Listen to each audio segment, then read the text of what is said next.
Alrighty, hi there. It is Monday, 11 a.m. Time for me to do a live streaming, and I'm waiting on YouTube because YouTube's little section is producing a error for me, meaning that I can't change the title of the stream, and I can't see anybody talking to me. So let us go and see whether I can't open up something. That's not going to be any help, but what I'm doing right now is messing with the controls. It says 500 internal server error. Sorry, something went wrong. A team of highly trained monkeys has been dispatched to deal with the situation. So what I'm going to need to do is try to get on the stream somehow by looking at my own channel and seeing whether I'm streaming on it. It says it's music live streaming. That is a lie, but I do. Oh God! And I'm getting a loud audio of useless stuff that is also out of balance because macOS switches my headphone volumes down and moves them around. Everything is messing with me today. Let's see if I have anything in live chat, and I will post to see whether I can't use that. And then rather than seeing y'all, I can only see, oh no, wait, hang on.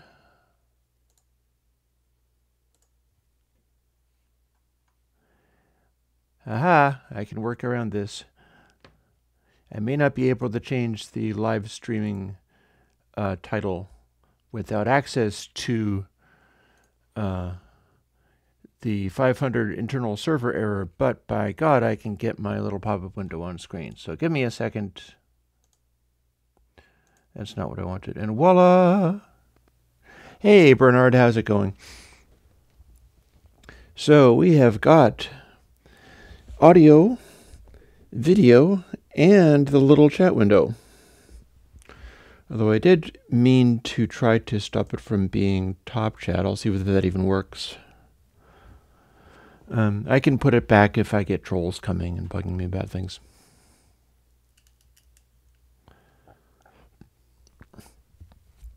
We'll rotate this over a little bit. Hey, Bo. I would like to get access to my internals, because otherwise I'm mislabeling the stream, but people who are here are kind of here, and I guess you folks know what to expect on Monday. So for anybody else, tell you what, maybe... Oh, no, that's not going to do a thing. My other audio input is not turned on or plugged in, so I can't play the Rhodes. I could sing la la la. There's music for you. How's it going? Yeah, it was a pretty challenging, exhausting video posting day yesterday, but that's my own silly fault. It went for almost an hour, and that's because I was testing the plugin, comparing it with other plugins, and finding that it did weird things. So I had to explain on the fly what was happening around 15K on Purist Squish, which is interesting because it makes it less purist than your bog generic, typical ordinary digital compressors. But this is also how things get a sound. So we will just, I don't know, we'll see. I'm going to keep hammering away at the YouTube thing. And I have got that window open.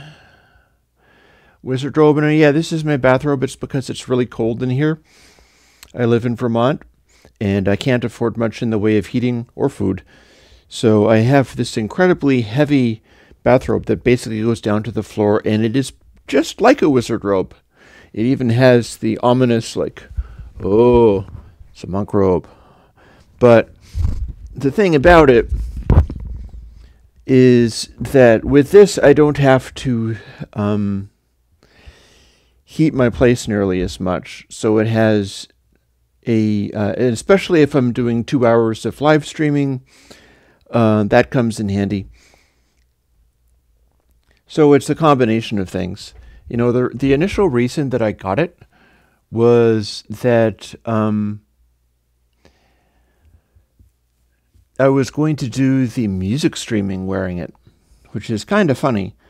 You know, I was going to do the music stream wearing it and with the hood on and everything, and look as much as possible like some kind of crazy monk with a rope for a belt or something like that. And then I just totally didn't bother.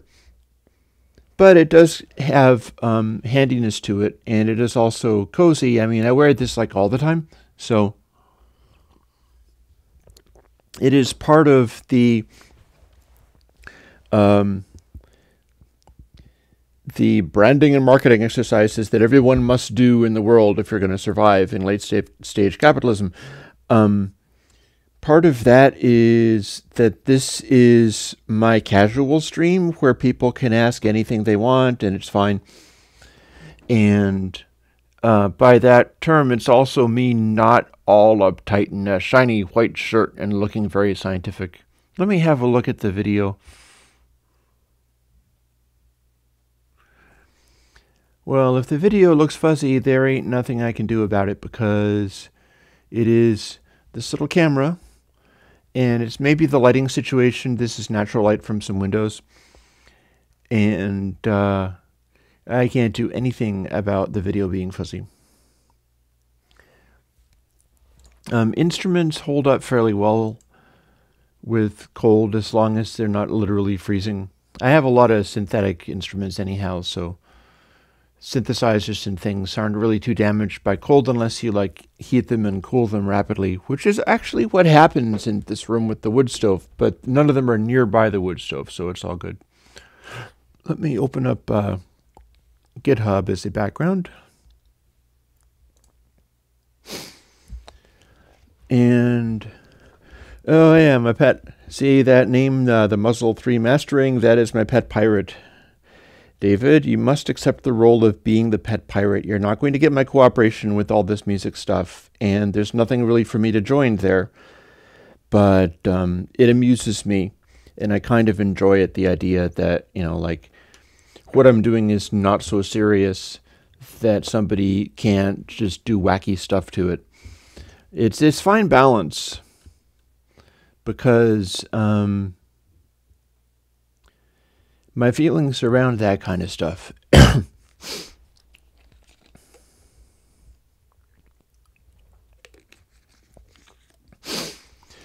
my feelings around that kind of stuff are complicated. On the one hand, it annoys me greatly, the idea that I have to do all this manipulative stuff in order to get promotion and become popular and viral and all of that terrible nonsense.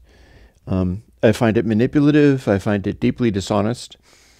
And generally, if I come up with anything like, oh, I'll wear my bathrobe for doing the talk streams and stuff, there is this self-undermining quality about it.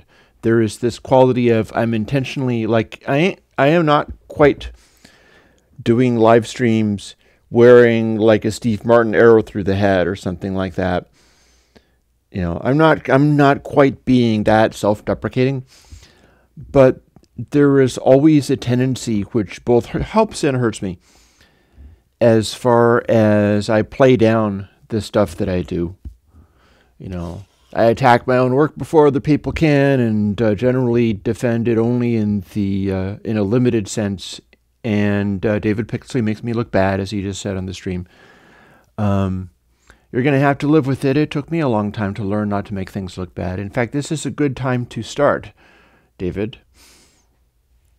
There's no time like the present to start doing the journey that I did in my time, when you just start getting a little bit more real and you start getting a little bit more chill about things. But yeah, at the same time, David helps me because my attitude absolutely is quite punk. And I respect that enormously. And some of my favorite stuff is sort of punk attitude. One of my favorite musicians, Chad Clark of Beauty Pill, who is kind of like a friend, sort of. He's not a personal friend in that I've not met him. I bought one of his synthesizers once. It was a Korg percussion synthesizer, which I don't still have, sadly. I wish I did. I had to. I sold it for money. But that man is sort of Washington, D.C. punk at heart. And he's not your safety pin guy. I told him, and he liked this, that he was a conceptual punk, a punk of the spirit and of the mind. And although he likes doing work with nice quality analog gear, he also likes breaking expectations and doing, like, he has mixed a bunch of his album, describes things as the R album from Beauty Pill,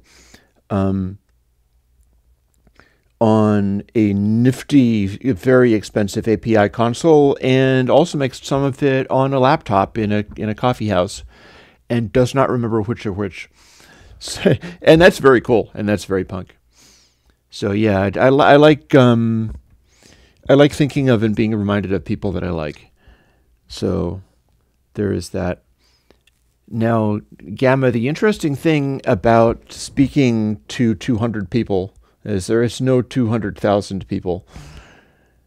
I'm not sure that's ever going to happen. I think I'm not making anybody wealthy enough for that ever to happen. Because my theory is that in order to become virally popular and take off, you have to be making some rich person richer. That's the only way that it ever happens. So my thing will never actually change. But it sort of tootles along and grows in small ways. Let me go back and check my live streaming thing. Still 500 internal server error. Woe is me.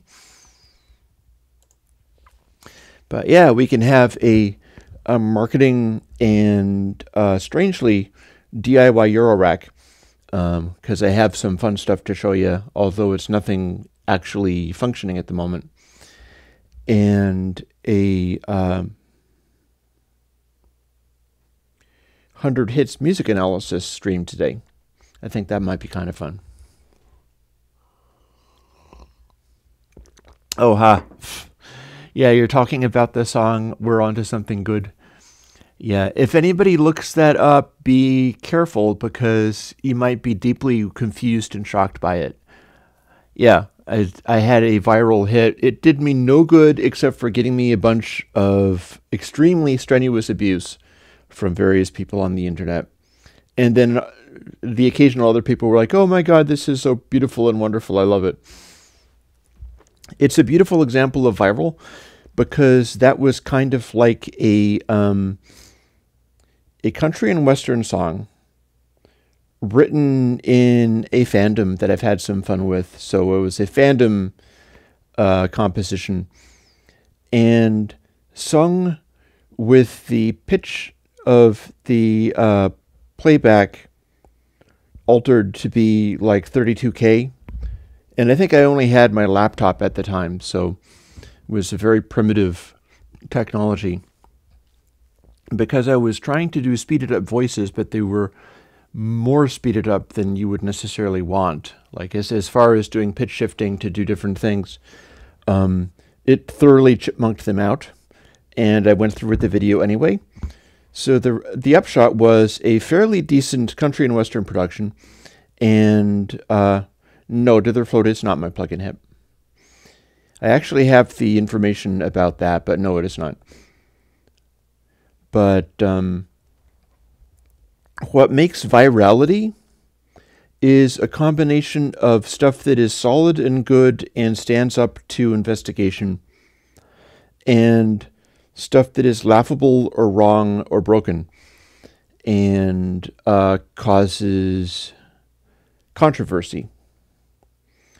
So if you were looking to do things that were viral, fairly often they're not actually going to help you because it gets caught up in the controversy. You can't have viral without like some kind of thing that is like, oh, this one weird trick, oh, this shocking thing. Like maybe the Pure Squish is going to become viral because it has a characteristic and very good transparent sound, but it has that funny, like,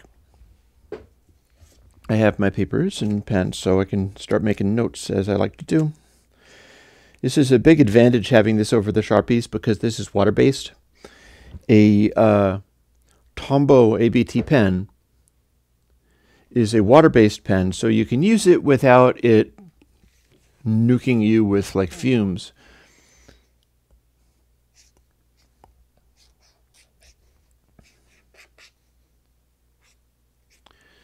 I think this is how I've got... I do believe this is the block diagram of the new compressor. Basically, the way the compressor works is these are interleaved. It's alternating between them every 2 samples. These are interleaved. It's alternating between these every 3 samples, like 1, 2, 3, 1, 2, 3. And each of these are distinct individual compressors that don't talk to each other. And that is exactly how it produces the, it might be the other way around. It might be this order. But what is producing the artifact is that if you make a sudden noise going into these, and say you've changed the volume of the sine wave, and so there's this little bit. If you take a sine wave generator and you switch the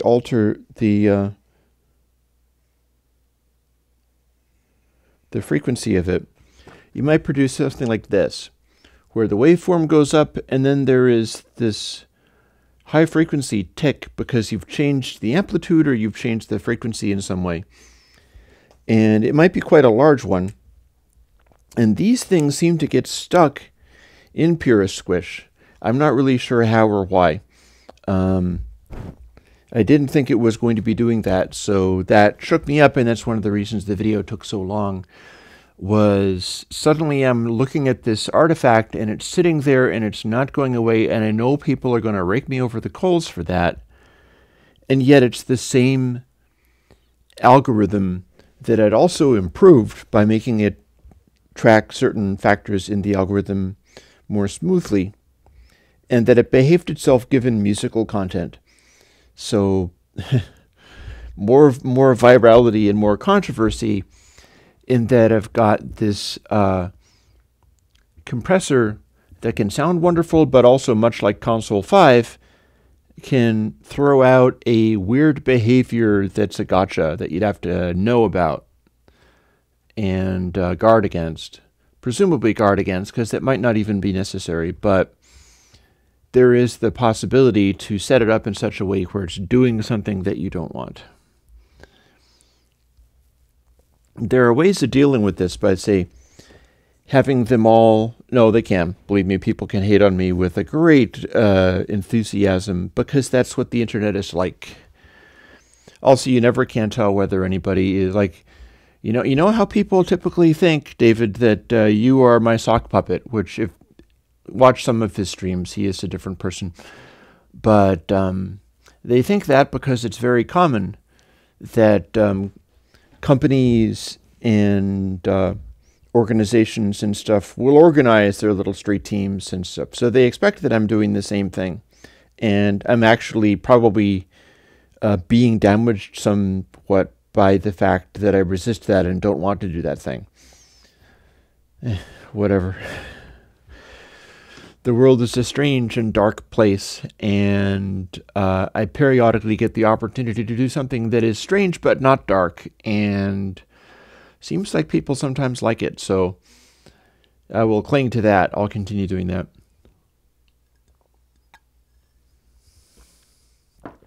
Now, I talked about how Purist Squish does its operation, and the source code is online.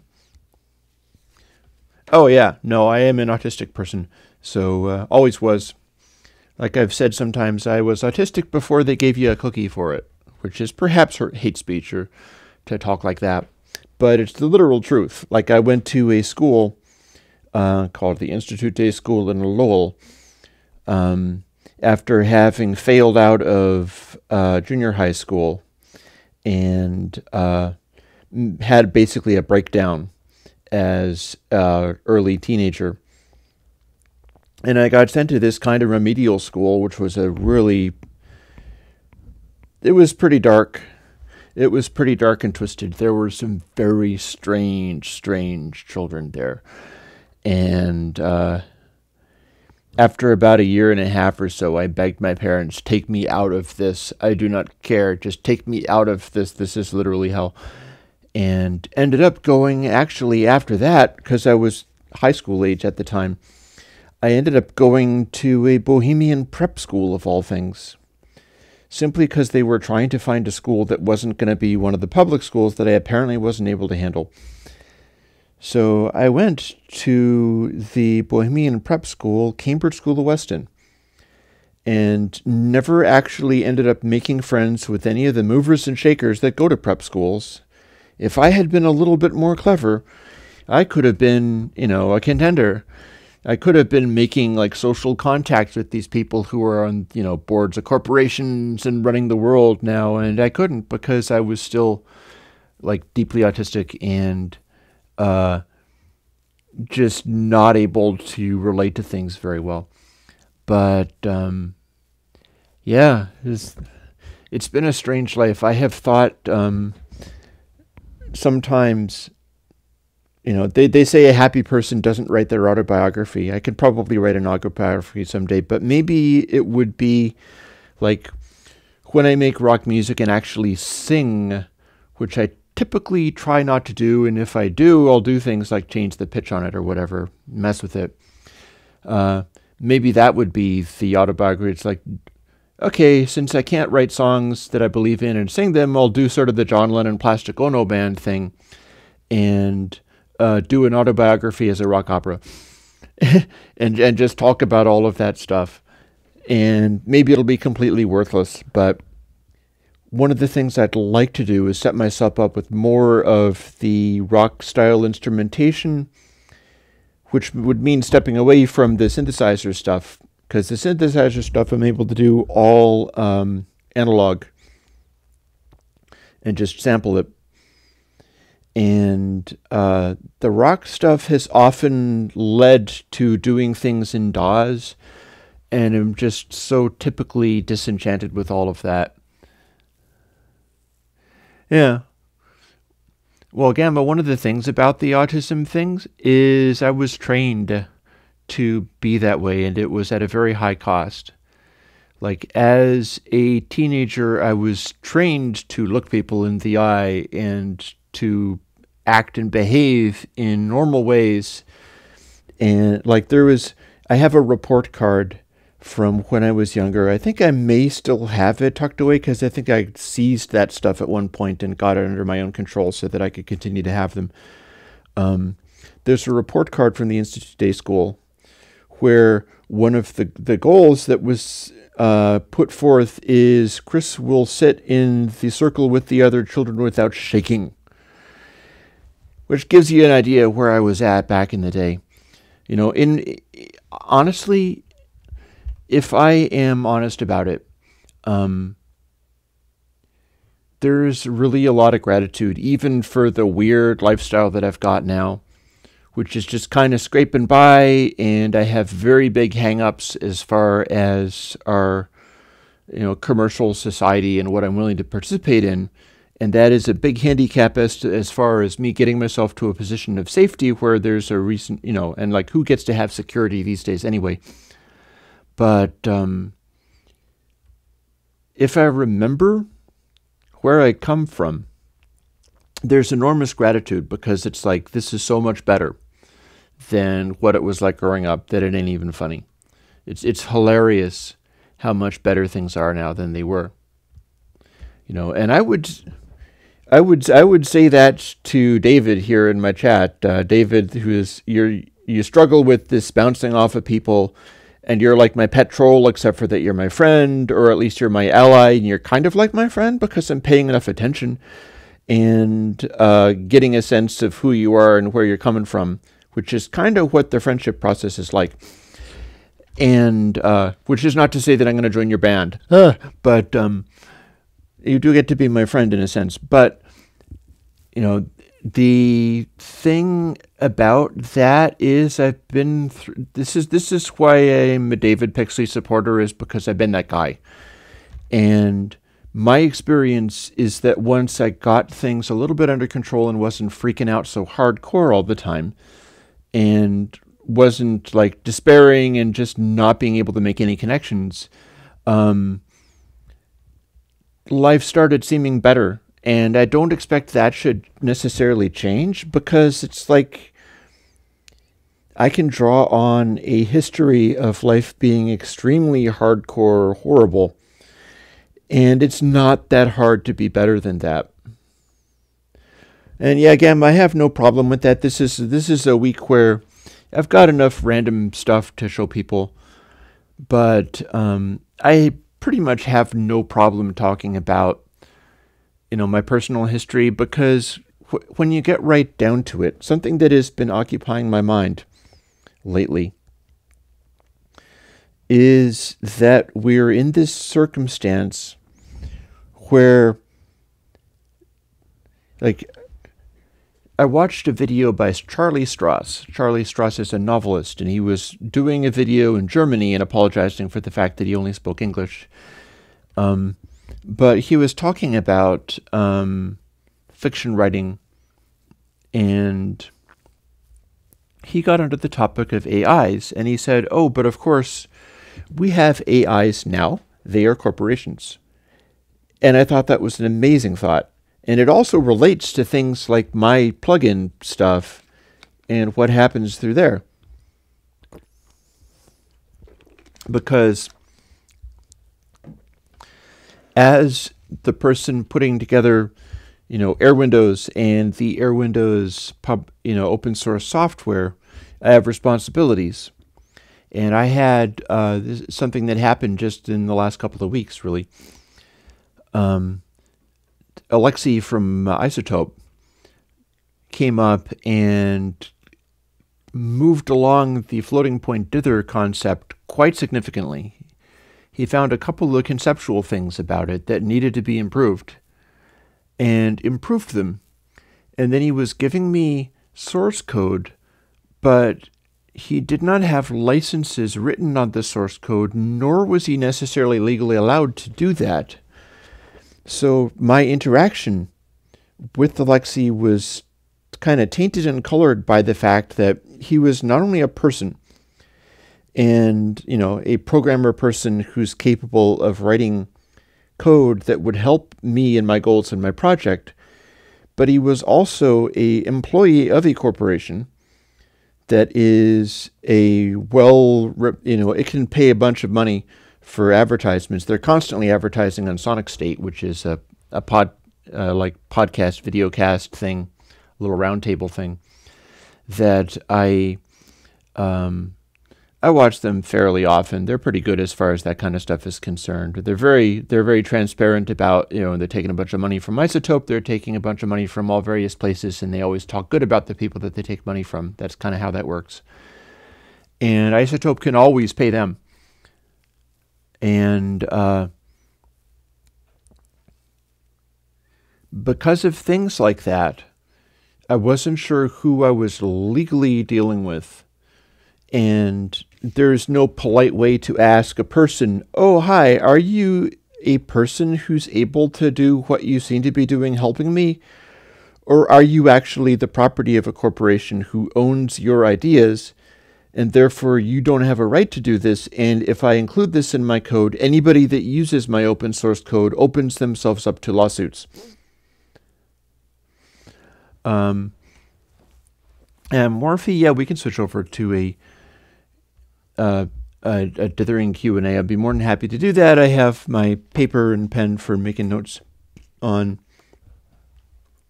because I can't, I take questions tomorrow. Tomorrow is going to be a music jam.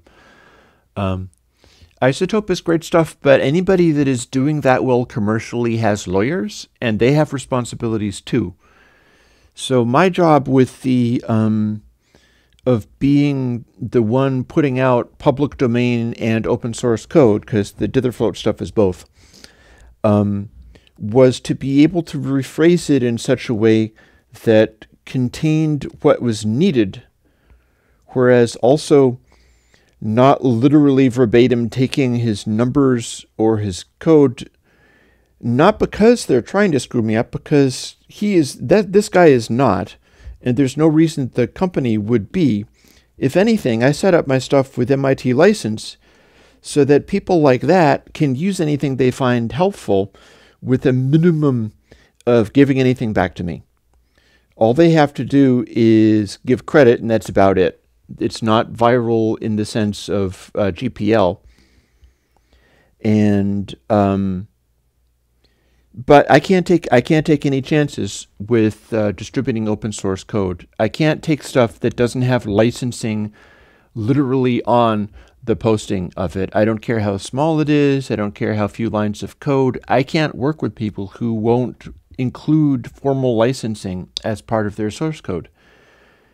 And somebody like that is working on such large projects that they consider the code to be big masses of stuff, and doing a little bug fix in something that already existed he doesn't see as code, but legally I think it counts as code, so it gets a little bit complicated. Let me have a look at some of these, and not only that, I'm going to have a quick glance at some of my YouTube stuff. Yep. And let us see whether I can... Nope, internal server error. I'm glad that I can even stream. YouTube is broken right now. But this is going to be mislabeled a music stream until I get a chance to rename it. So let me start answering some of these questions.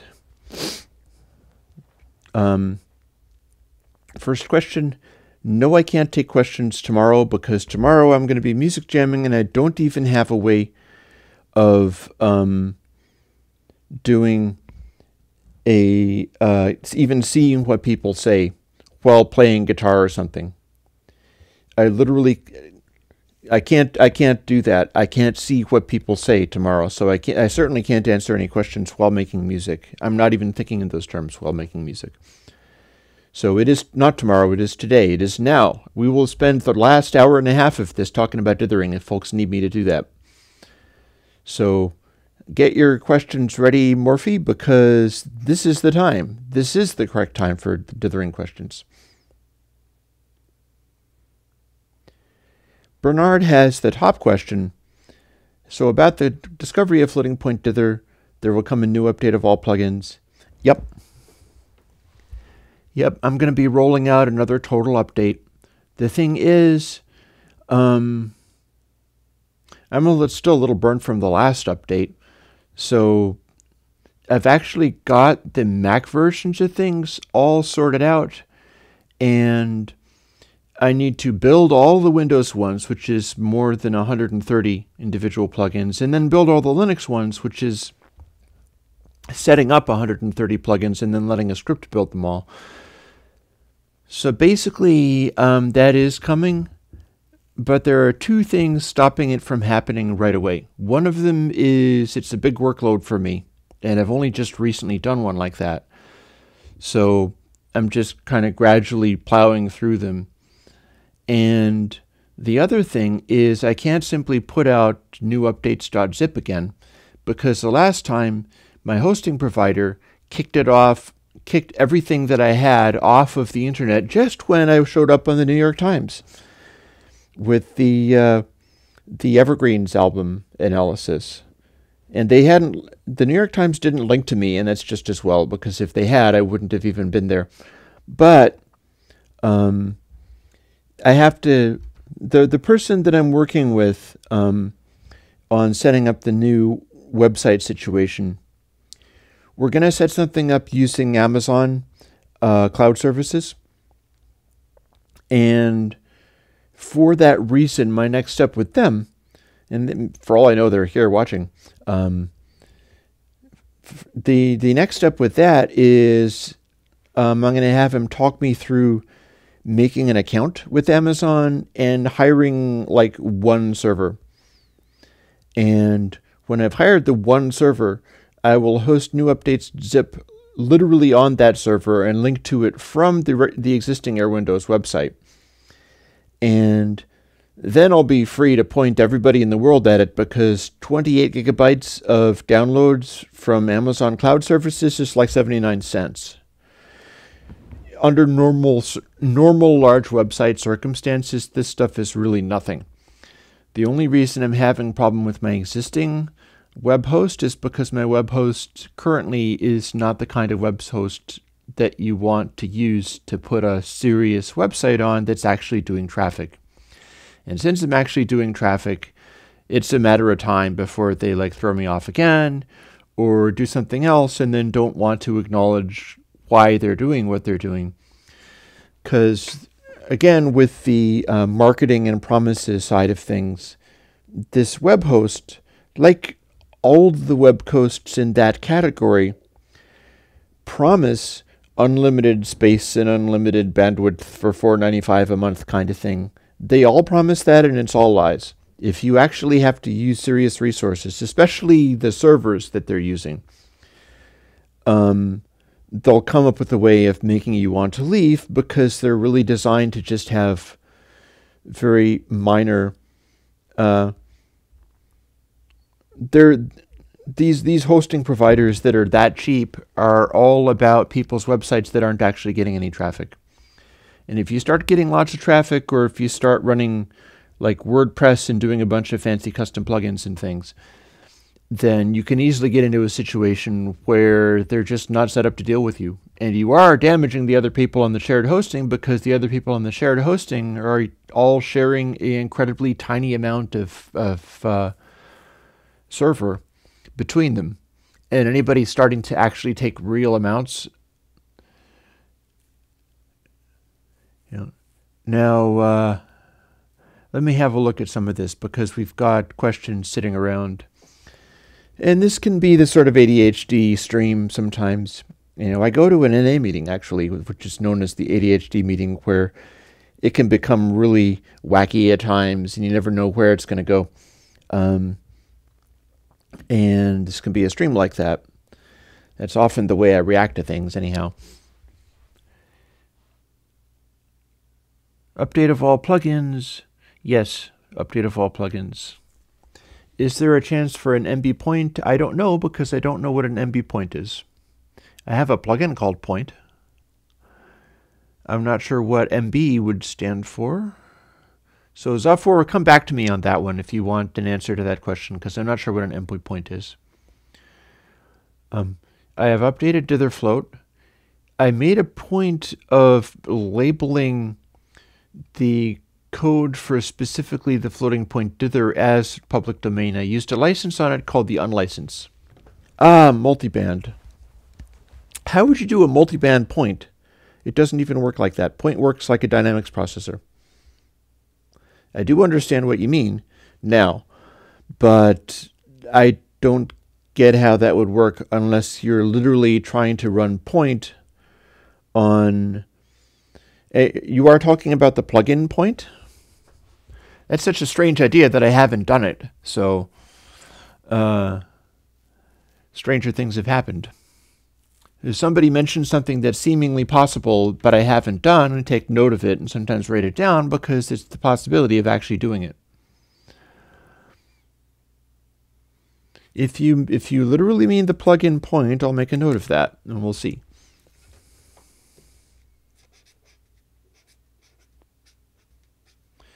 All right, multiband.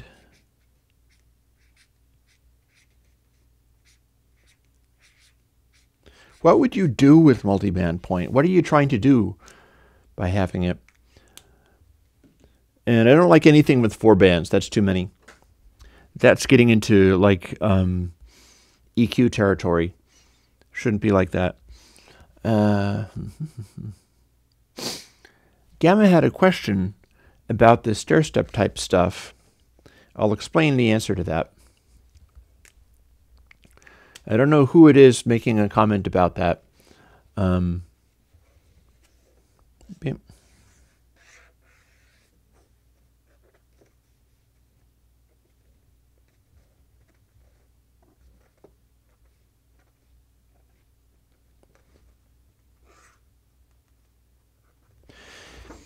If you had truncation so that your individual volume levels were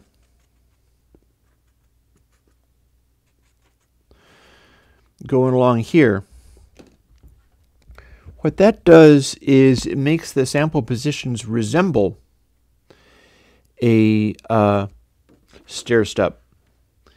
That's what truncation does. That's why it is an artifact, is that if you have a smoothly progressing variable, value,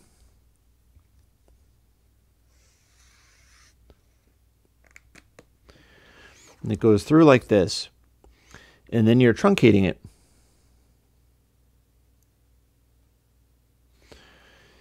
then the slower this changes, the more it will start resembling stair steps, simply because this is literally the issue that you get with these.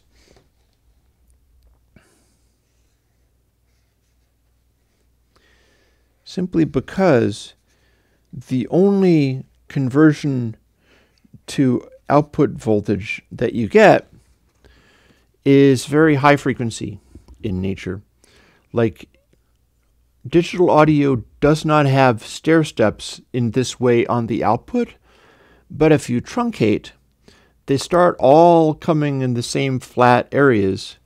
So the points of them start resembling stair steps, and then when you reconstruct them, rather than getting the smooth change back again, what you get is flat areas like stair steps, and then the transition between one and the next has this little wiggle on it, which is not particularly helpful. It stops the transition from the one to another from being like a infinite speed change.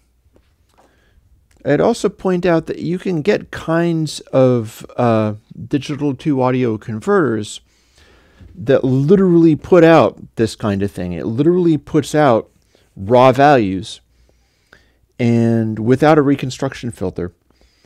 And some people like those possibly because the op amps and converters and things like that have a more direct way of, like, what you get out of something like that, what you get out of a digital audio converter without a reconstruction filter,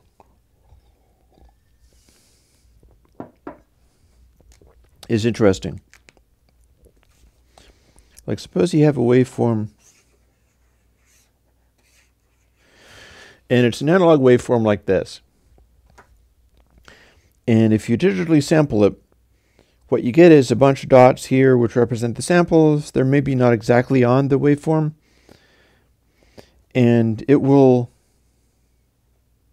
slope things and smooth things a little bit. If you had one that didn't have a reconstruction filter, it would have the capacity to go from this low frequency up to this high frequency, perhaps with a faster slew rate than the reconstruction filter would allow, but at the cost of not interpolating anything, not smoothing anything, and not doing the filtering effect that gives you the smoother, more linear form. Basically what you're doing is you're trading off a increased ability to push more slew rate in pathological cases, and have none of that wiggle, this that I was showing you, which is what it looks like when you filter above a certain frequency. You can obliterate the filter by not using a reconstruction filter, but then what happens is the entire positive effect of dither tends to kind of go away. Dither is more effective with the reconstruction filter, especially if it's high-passed, and it'll just use the filter to reconstruct more continuous curves and motions. And it'll also have all of the grit and graininess of truncation. whether, if you're dithering, you'd have kind of like truncation and kind of like dithering. And if you're not dithering, you'd literally have raw truncation and the exact stair steps everybody complains about. So all existing, and you could technically experiment with that simply by going into a DAW and converting stuff to like 192K using no sample rate converter or something much like that, and then playing it back using the 192K, assuming your converters could do that. Convert it up to like 192K with just sort of sample and hold behaviors, and you would hear more of what the converterless thing would sound like. Which is not to say that it'll be good. I mean, you might not like it, but you can hear what that sort of thing would basically sound like through existing converters without having to rewire them or anything, just by upsampling in a really primitive fashion without any sample rate conversion sophistication. And you would have more in the way of stair steps, and you'd have that behavior. Yeah, well, Tourette's, what I'm saying is that if you do this thing with the upsampling in a primitive way, you can hear the a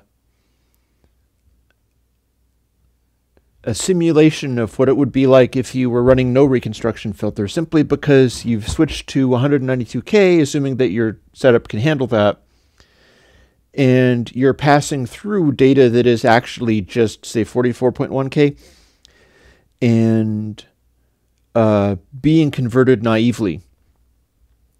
Like, you might want 88K or something like that. It has a calculator. I could use this to find out.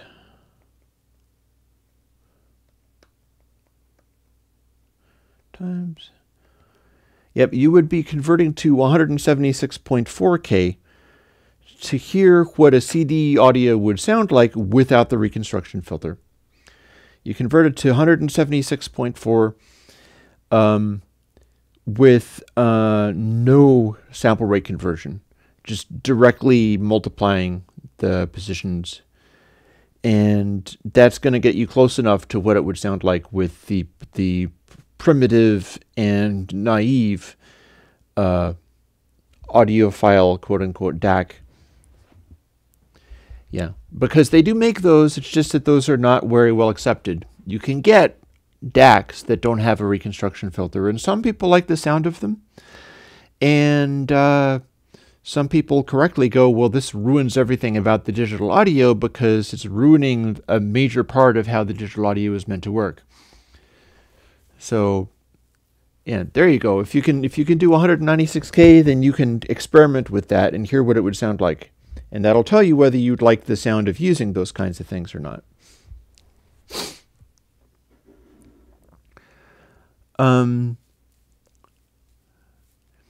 I need to scroll up a little bit for a moment, guys, because we're getting behind and people are going unanswered. David says earlier, you're being forced to sell it and go with Amazon. Next thing you'll have to give Google. Google is not Amazon. And I'd be engaging with these people as if I was another corporation. Like, Amazon makes all of its money from Amazon Web Services. They don't make money from retail type stuff because they're an enormous loss leader. That's actually the technique that Patreon should be using, is saying, we're going to be another Amazon, so don't call this unsustainable. We're just going to crush everything in our path, and everybody is going to have to use us. That would work. Oh, hey, I've got a Prince Westerberg showing up in the chat and talking about the DACs with no filtering. That's just what I was talking about. And again, if you take CD audio and upsample it to 196K, you'll get an approximation of what you would get out of a no sampling DAC, and you can work out for yourself whether you like that or not. It'll go a lot closer to what a DAC with no filtering would do. See, this is my home ground because we're talking about audiophile type stuff. Let's skip here. I don't know what Gaussian blur filtering would be. I don't know what unsharp mask filtering would be. So that might be something that I could look into, but that's generally two-dimensional, and we're looking at one-dimensional for a stream of samples. Although I suppose, well, no, it's not two-dimensional because a stereo stream is two samples next to each other going along. I have made my note of the multiband transient shaper at multiband point. So we'll see. I'll play with that and see whether that says anything to me. Ping pong Q&A on dithering. You mean dithering floating point from 64-bit? I think we were talking about that in one of the threads. So here's the deal with the 64-bit floating point dither. What I put out from the very beginning was close to the final result of what I settled on when I ran with what Alexi brought and came up with the final answers for everything. And that stopped all of the conversation because there was no further right answer and there was no criticism. And because there was no criticism, everybody stopped talking. I worked out both a way of doing the centering the dither on 0 that didn't involve doing a subtract. So that was the correct answer there because it's a random number, so I can just recast it to a different type of integer. And that worked. And then I came up with rigorous numbers by coming up with the amount that it would have to be multiplied by for any given floating point representation. So that gave me a number to use for 32-bit, it gave me a number to use for 64-bit, and indeed anything else that I wanted. But those are the only ones that are significant. So the Q&A is mixing in 64-bit. I think the question is, does it matter to use a dither to 64-bit, or is it just completely meaningless? Yes or no, given a 64-bit DAW and 64-bit bus on the plugins. There's two separate questions there. One of them is, if you save as 32-bit, do you dither to that? And the answer is you could use dither float to do that if you wanted, and that it would be fine. The other question is, do you need to do dithering on the 64-bit bus so that the calculations you do inside your plugin get dithered to the 64-bit value? And I think I've pretty consistently said, no, of course you don't need to do that. I'm just doing it because it's technically right. And because why not? It's not very expensive the way that I'm doing it now. And it's the principle of the thing. And part of my sound from going from the purest plugins on is pursuing those things, whether or not they seem to be making any sense. So I'm pursuing it for the 64-bit, and it's like you would use more CPU if you had graphics. If you had a GUI, that'd be using as much resources as running this incredibly cheap random source and including it as part of the calculation. So I basically have no shame as far as that's concerned. I'm doing the dither to 64-bit. What's already out there is already almost optimally doing dither to 64-bit. It's the 32-bit one that was a little off. And even that was doing the dither pretty serviceably as far as major things like bass notes and whether you were going to hear a truncatey sound or a dithery sound. In general purposes, it sounds as if it is dithered now. What I'm doing is making it more rigorous and making it use less CPU when I put out the total update. And that is more relevant to the 32-bit case, like anything on macOS using Core Audio. And it's also present for the 64-bit case because I worked out how to do it correctly and accurately. And I'm just including that as part of what my software does. So as far as Mixing in 64-bit, given that, yeah, I would choose to do that. No, the dithering on all the plugins isn't necessary. I'm just doing it anyway on the principle of the thing. And I don't see a second Q&A on dithering, so I'll have to scroll down for that. David's asking about mud clearing. Let me scroll up just a little bit and see whether there's anything more I'm skipping.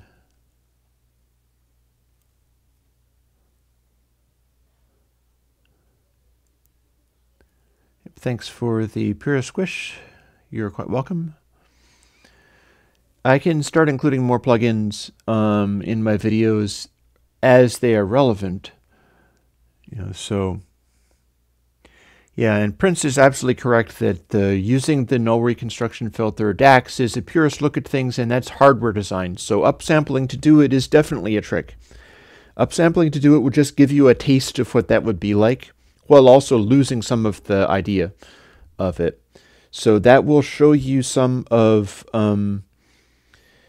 if you did the upsampling to 176K naively, that will show you some of the downsides of DAC without a reconstruction filter, without necessarily giving you all the advantages. So you get a bit of the flavor of what it would be like. And if you liked it, that would tell you, like, okay, maybe I need to look into getting one of these fancy DACs that's designed to do that from the word go in hardware. That is what I will say about that. So Gaussian filtering. Ah, I see. So Bo says that the filtering using Gaussian would be basically phase linear because, and yeah, I would have to agree with that, but I'm not using anything that, I don't really do plugins that way. My stuff tends to run no latency. So I'm not even very familiar with running filters and things that are FIR filters that are phase linear and are calculating from both directions at the same time. I don't really tend to think of things in that way. So it's there's the thought. It's just that maybe I could hear. I'll make a note. Blur filter.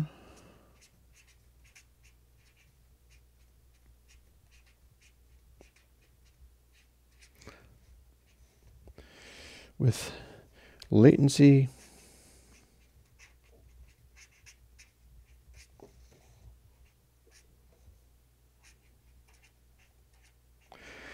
Because technically that should be possible to incur some latency and be able to smooth stuff off in such a way where it's not purely IIR in behavior. I should be able to do a somewhat more FIR behavior, maybe even with the average style. Yeah. I was going to do an average exploration anyhow, so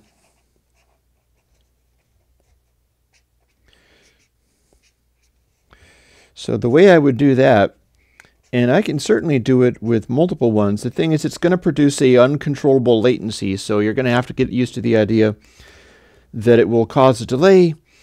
I don't have a convenient way to report latency on VSD, so I have taken to going away from doing that in the AUs as well, so that they're consistent.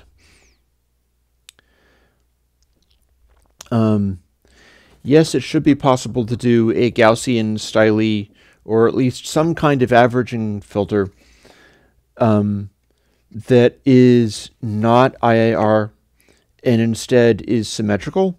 All I have to do is expand outwards the average range and then tap the center for the output rather than tapping the edge that I'm on. So that would work. We'll see how that works. That will become a low pass filter, and conceivably could also include high pass duties as well. It'll be an intermediate, a crossover in there. Look ahead always involves latency, Bo. So let's have a peek. Some other stuff going on. Unsharp mask with waveform example. Well, unsharp mask, of course, is subtracting the blur. So that would be your high pass. That is actually trivial. So if you're looking for unsharp mask in audio, if I can do the blur thing, then the high pass version of that would be your unsharp mask.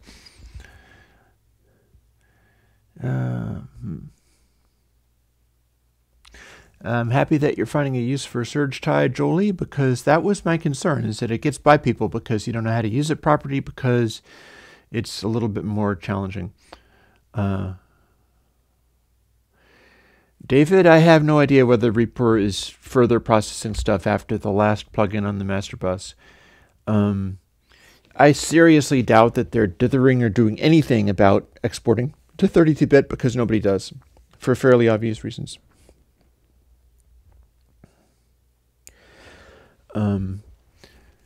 I've scrolled up a little bit, so I'm looking at Prince's. Let me just, first of all, peek back here and see if I can change the name of the Nope, still 500 server error. And secondly, yeah, see, I can make it so that I've got the middle comment. Can I select it? Let's see whether that worked.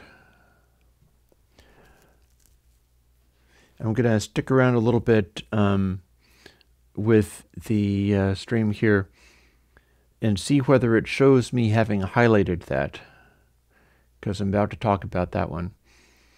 In any case, what you're saying is most 3D renderers, maybe this is going to be it. We'll find out. Yep. Okay, ta-da. That is now solved. I can highlight questions that I'm answering. So basically, my audio software does essentially that. I'm calculating in 80-bit space. So I'm calculating in 80-bit math. And it is essentially drawing audio in 80-bit math and outputting in the format that goes on the bus. So the comparison there is I'm working in 80 rather than 192-bit math. I'm drawing to either 32-bit or 64-bit, the equivalent of color space, because that's the audio bus. And the output is where you put the dither plugin. So yeah, we're already doing that.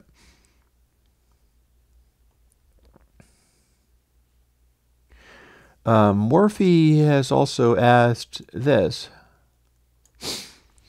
My question is simpler. Should I even use and mix in 64-bit? I'd say yeah. Yeah, absolutely. Don't be overly swayed by these people who are like, you should not do things that are high resolution that you shouldn't care about. I don't buy any of that stuff. As far as I'm concerned, if it is costless because you have to move 32-bit numbers around in 64-bit chunks anyway, you should just use it anyway. Let me skip up a little bit and so yep. David, you silly man, you Matt. You're a mad experimenter, you have clients. And you're making this up. David is trolling you again. This is a renegade pirate madman guy who I can relate to a lot, but don't be fooled. And don't let him hijack too many of my threads. So that's silly. So, question about dynamic range. Dynamic range for 32-bit floating point and 64-bit floating points. Well, here's this. You can tell your students this. With floating point, at any given volume that you've got, in 32-bit, you have the equivalent of 24-bit dynamic range at any loudness you like, which makes the whole question weird. Because you can have one sample be incredibly loud and another sample be incredibly quiet. So you can go any amount above or below 0 dB. If it's floating point, it literally doesn't matter anymore. All that matters is whether you're repetitively processing, and even that doesn't matter very damn much, Basically, if you're using floating point in your processing, you have a lot of flexibility, and it's down to people like me making plugins or people making the DAWs to care about how that stuff works. And that's why some of these DAWs are using 64-bit summing, like with the recent versions of Logic for the summing bus, or using 64-bit throughout, like Reaper. And if you can choose that, then you should, because you don't lose anything compared to the 32-bit.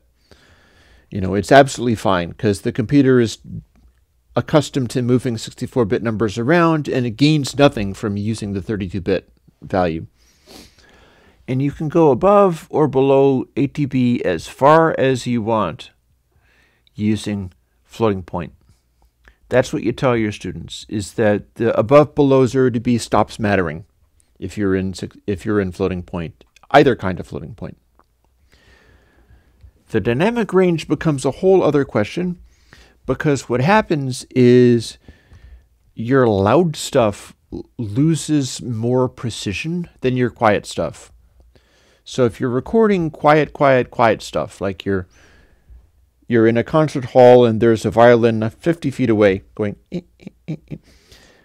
then they're making something so quiet that the 32-bit floating point, as your worst case scenario, is recording it with this enormous offset, and it's the equivalent of walking straight up to the violin and super close miking it with a CD quality type thing at perfect dynamic levels.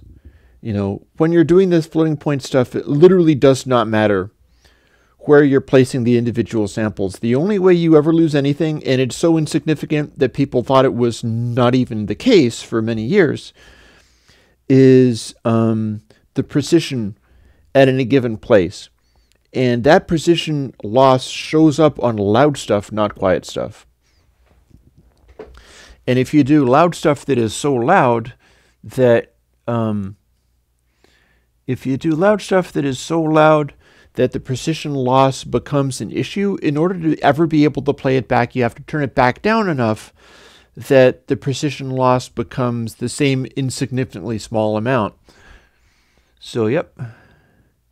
And hey, we're starting to do this, so that's good. Now let me have a look at some of these other questions. We're going along pretty good. I didn't even get to some of the things that I was going to talk about. I'll switch over to that at some point.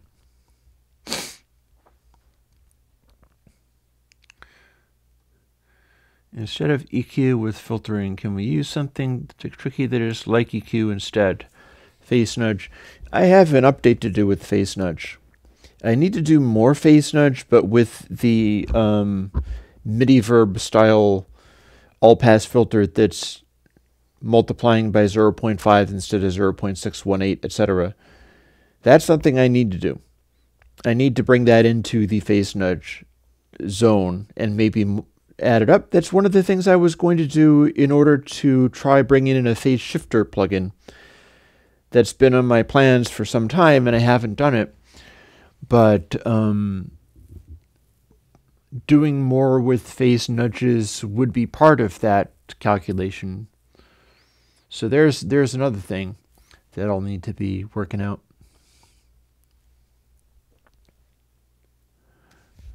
And capacitor is an EQ.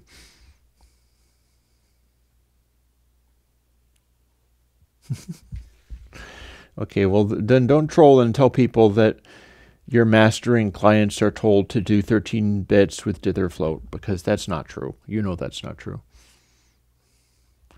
I'm going to tease you because you are more than willing to throw a big heaping help of chaos into everything.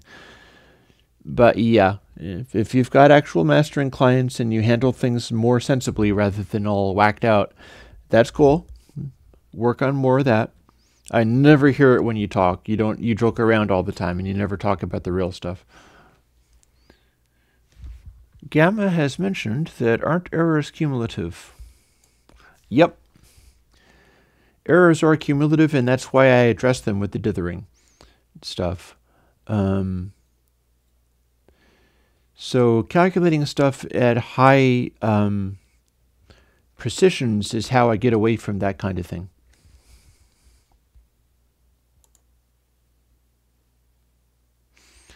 this is a good example of David Pixley being a jerk. ULaw is not useful for most people, so don't worry about it. And David will deadpan do silly stuff like this. So don't pay any attention to the man behind the curtain. Prince Westerberg has a very good observation that is directly relevant to the stuff that I do. One of the big things in Valve Hi-Fi and recording gear is coupling transformers, as digital summing math and a real-world transformer with its charge and release times are very different. Absolutely. In fact, one of my updates has been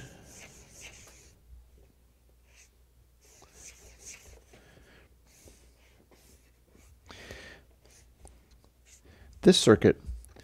I built this and I called it the magnetodynamic infundibulator. Input is here, output is here, and the transformer, rather than being used as a transformer, is used as two coils with a direct connection through on both sides. And they're in phase, so it's not fighting itself. So it's getting maximum inductance, but it also has a direct wire path through, so it can pass DC, which transformers cannot pass DC. And the reason that the coupling transformer works that way, and if you listen to my music streams, every single one of those music streams is being run through magnetodynamic infundibulator on left and right channels. That is what is saturating it and keeping it from distorting. I can push it pretty hard into this stuff, and these will keep it from audibly getting in distortion. There's also another thing I've got in there, which is there was a third coil that was going through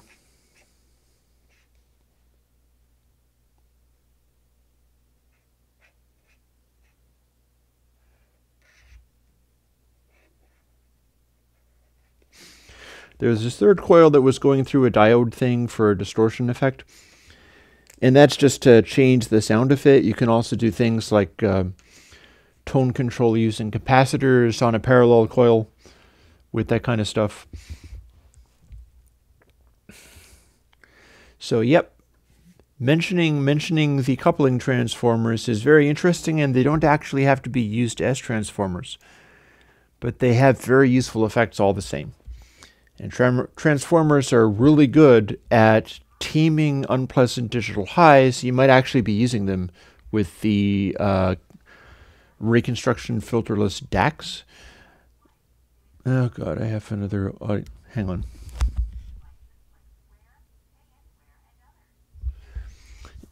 My telephone does nothing but give me telemarketers and thieves. I'm always... and I've got, like, aluminum tape literally over the speaker to make it be much, much quieter, and it's still not enough. It still distracts me. And every time it rings like that, it's some criminals and thieves calling me with a scam operation. Sometimes I've even looked up and determined exactly what scam it was, and they're always just trying to trick me, fool me, rob me, and basically do me damage. And this one just ain't shutting up. What the hell? They're going to leave a 5-minute message about how they want to steal from me. I hate people sometimes. Anyways, let me talk so that I can't hear their horrible blathering as they try to steal money from me by conning me into doing something that would do me harm. I hate people like that so much sometimes. So the coupling transformer, yes, that is a very relevant thing. Doing a dither box but have the different dithers as float? Not really, no. Filtering for shaping the noise, something like that. Okay, I don't get that. Phase nudge, yeah, because if you put that in ULaw, what you're getting is a all-pass filter which doesn't change the volumes or frequencies of anything, it just redistributes them. So what's going to happen, ULaw basically is a way of losslessly transforming the distribution of a waveform. So almost always it's going to be an enormous mess. But if you're doing certain kinds of operations to the sound, then it's going to make that a big, striking, exaggerated effect, which might be kind of messed up, rather than just a little subtle detail of an effect. I'm going to get back to Morpheus thing after I go and forcibly kill this answering machine message. Hit play. Immediately hit delete. Whenever you have a robot voice or one of these hired flacks calling to leave a 5-minute message about how you need to talk to them about upgrading your Google listing or some shit like that. Sorry, I swore. Then it's just torturous. The way people go after you persistently sometimes just to try to hurt you. Yeah.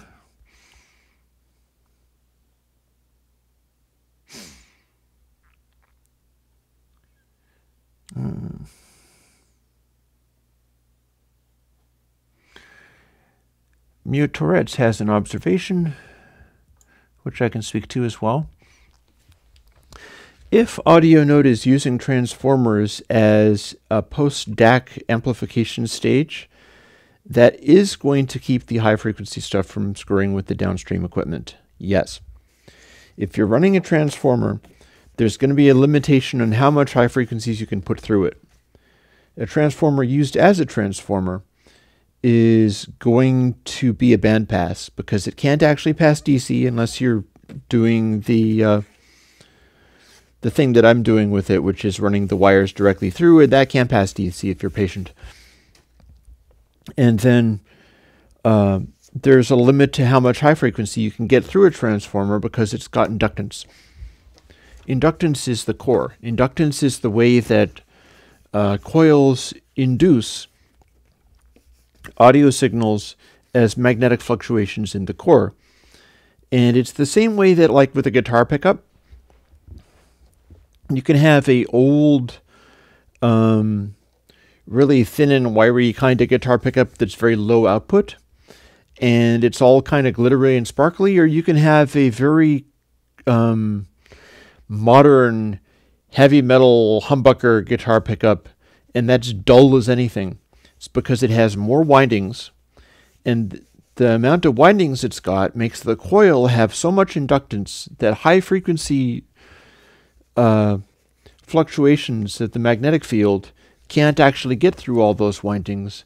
The inductance is too high, so you can't reverse itself fast enough. Whereas the low output pickups, including things like an EMG81, which is an active pickup using a kind of op amp that I have.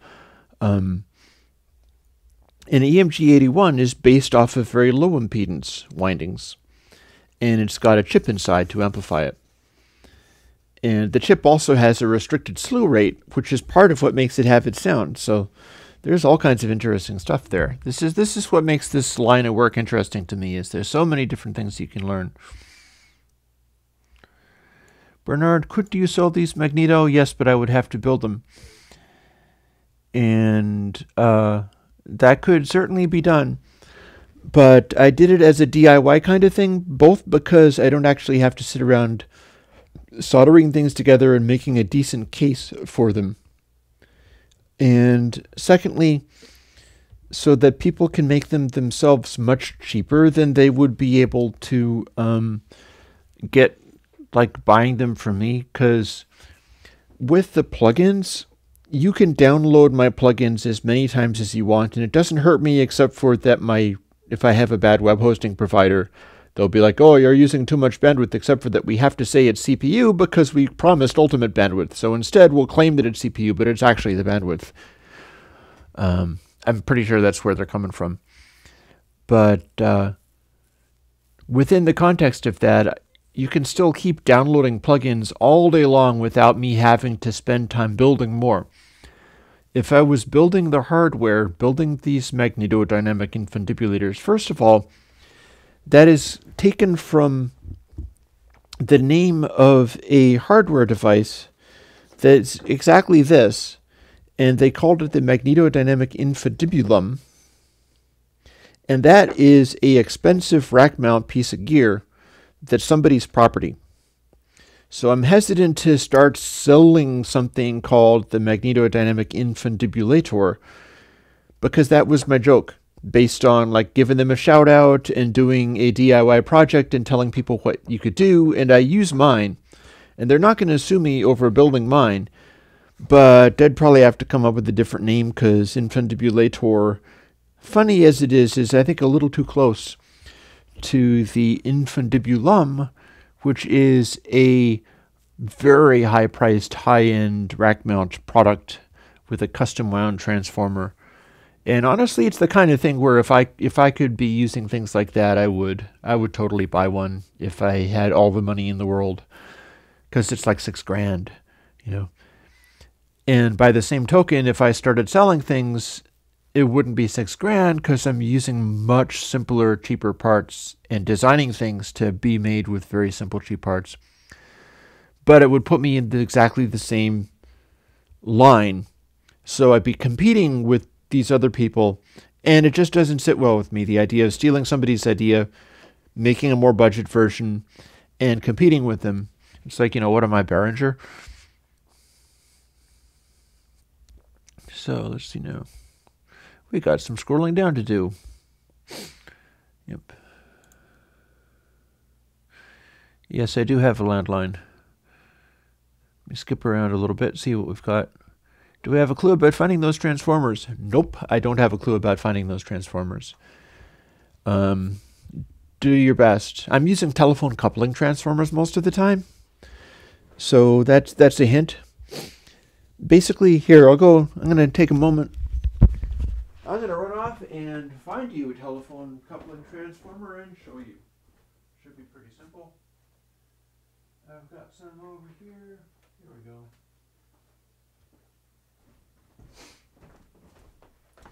So here's what I do.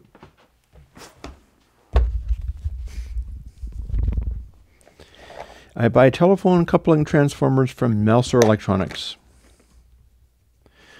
And they look kind of like this. Or there are different kinds of coupling transformers. They will tend to cost you, like $15 or so, maybe less. They'll come in large and small, different voltages, different windings. They'll typically have like a bunch of different outputs. Here's one that I marked up because I was trying to work out what connected to what. I'm not sure if I quite did it correctly. I'm not the foremost expert on working with these guys, but I'm more than happy to buy them. You can also strip them out of other bits of parts. Here's one where I've soldered bits of it together. There is a connection here. A wire is connected through. Here's one where I stripped some of this tape off for no particular reason. And these are what you get. You get these kinds of things. Get them from Mouser Electronics or whatever, and start experimenting with them. And they'll have a winding. I think the ones with the 6 here, you can get them with center taps, meaning that the winding goes from this, lots of windings to this, lots of windings to this. And so this is twice as much inductance and coil size as half of it, the tap. What you do with the center tap is you power a transistor circuit using one transistor on this end and one transistor on this end, pointing in opposite directions. And then since you have to give them power to make them run, you run the power through the center tap, and the voltage goes both directions out from the center, but the transistors are set up to do push-pull, go opposite directions. So the output of the 2 transistors works as one in driving the center inductance of the transformer. I enjoy that kind of stuff. That kind of stuff is cool stuff. So let me see now.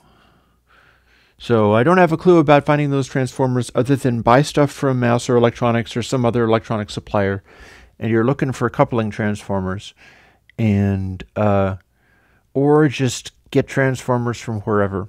And again, the way that I wired the magnetodynamic infundibulator is with the wires going straight through and out the other end. I'm not using the inductance of the transformer to couple. Instead, I'm using it just as a big inductor. And that is the thing.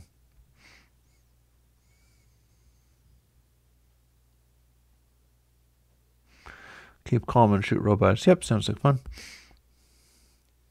I think people are chatting about my phone follies at the moment. Oh, I get so frustrated. Maybe I'll unplug the phone while making videos just so that it doesn't get to me that way.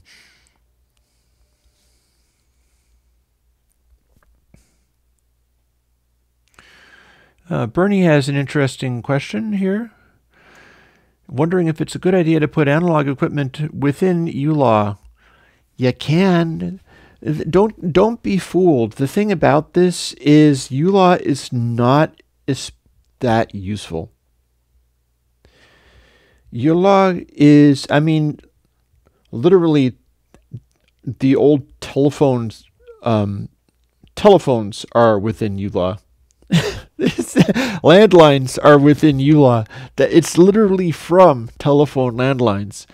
What they do is you apply ULAW and they send through the wires this extremely compressed saturated signal, and then on the output of that they're playing it back through another form of ULAW, typically a very crude primitive version of it as well, with just like lookup tables and stuff. And it's literally used to suppress noise on telephone circuits. So when you say, could you put analog equipment within ULAW? Yeah, that's landline telephones. Has been for many, many years. They've been using that. That's where the idea comes from.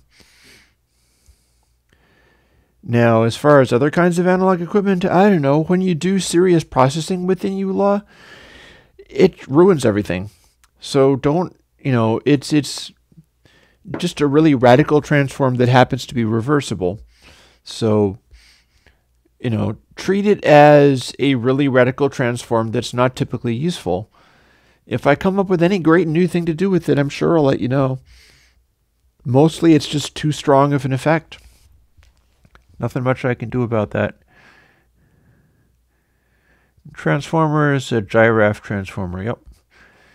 So Morphe has something else that is super relevant, as long as I'm still doing a stream and answering real questions. Regarding Air Windows Dither plugins, how do I go about noise shaping and auto blanking? Auto blanking is not the same thing.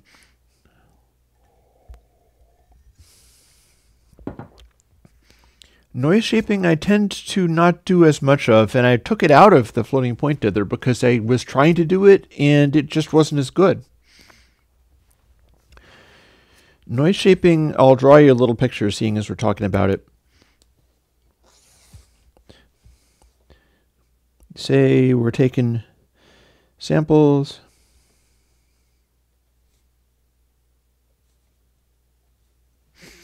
Supposing we're taking samples and they're actually, the waveform is here, and the samples that are being taken are getting quantized to there.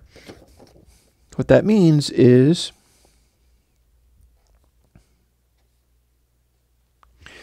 you've got error. If you stored up this error, what would happen is at first the error would be down here and then above and a little below. So if you were recording the error that this produced, you'd be recording this number. It would be a finer detail than the quantization that you're doing.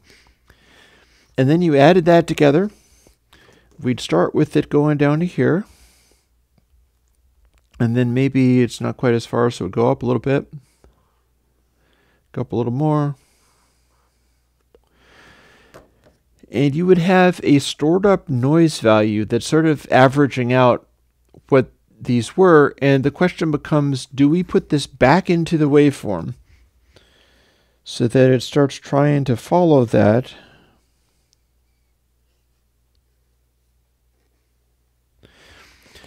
And then if you put it back into the waveform and it tries to follow that, is it giving you any better representation on the whole, after you've averaged a bunch of these things out, because you still have to pick one of the truncation values.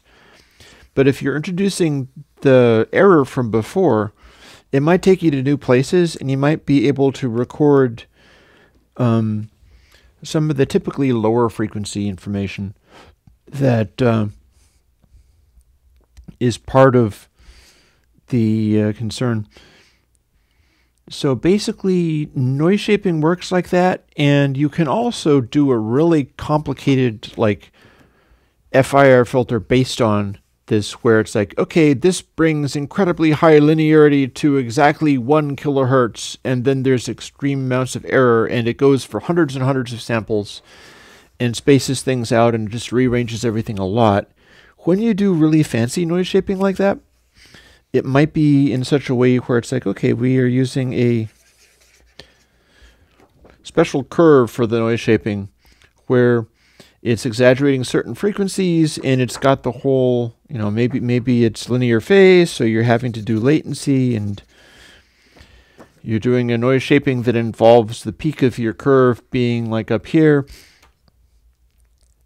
And the whole thing is about doing the highest possible linearity at a certain frequency. When you do that, you wind up generating a lot of extra energy.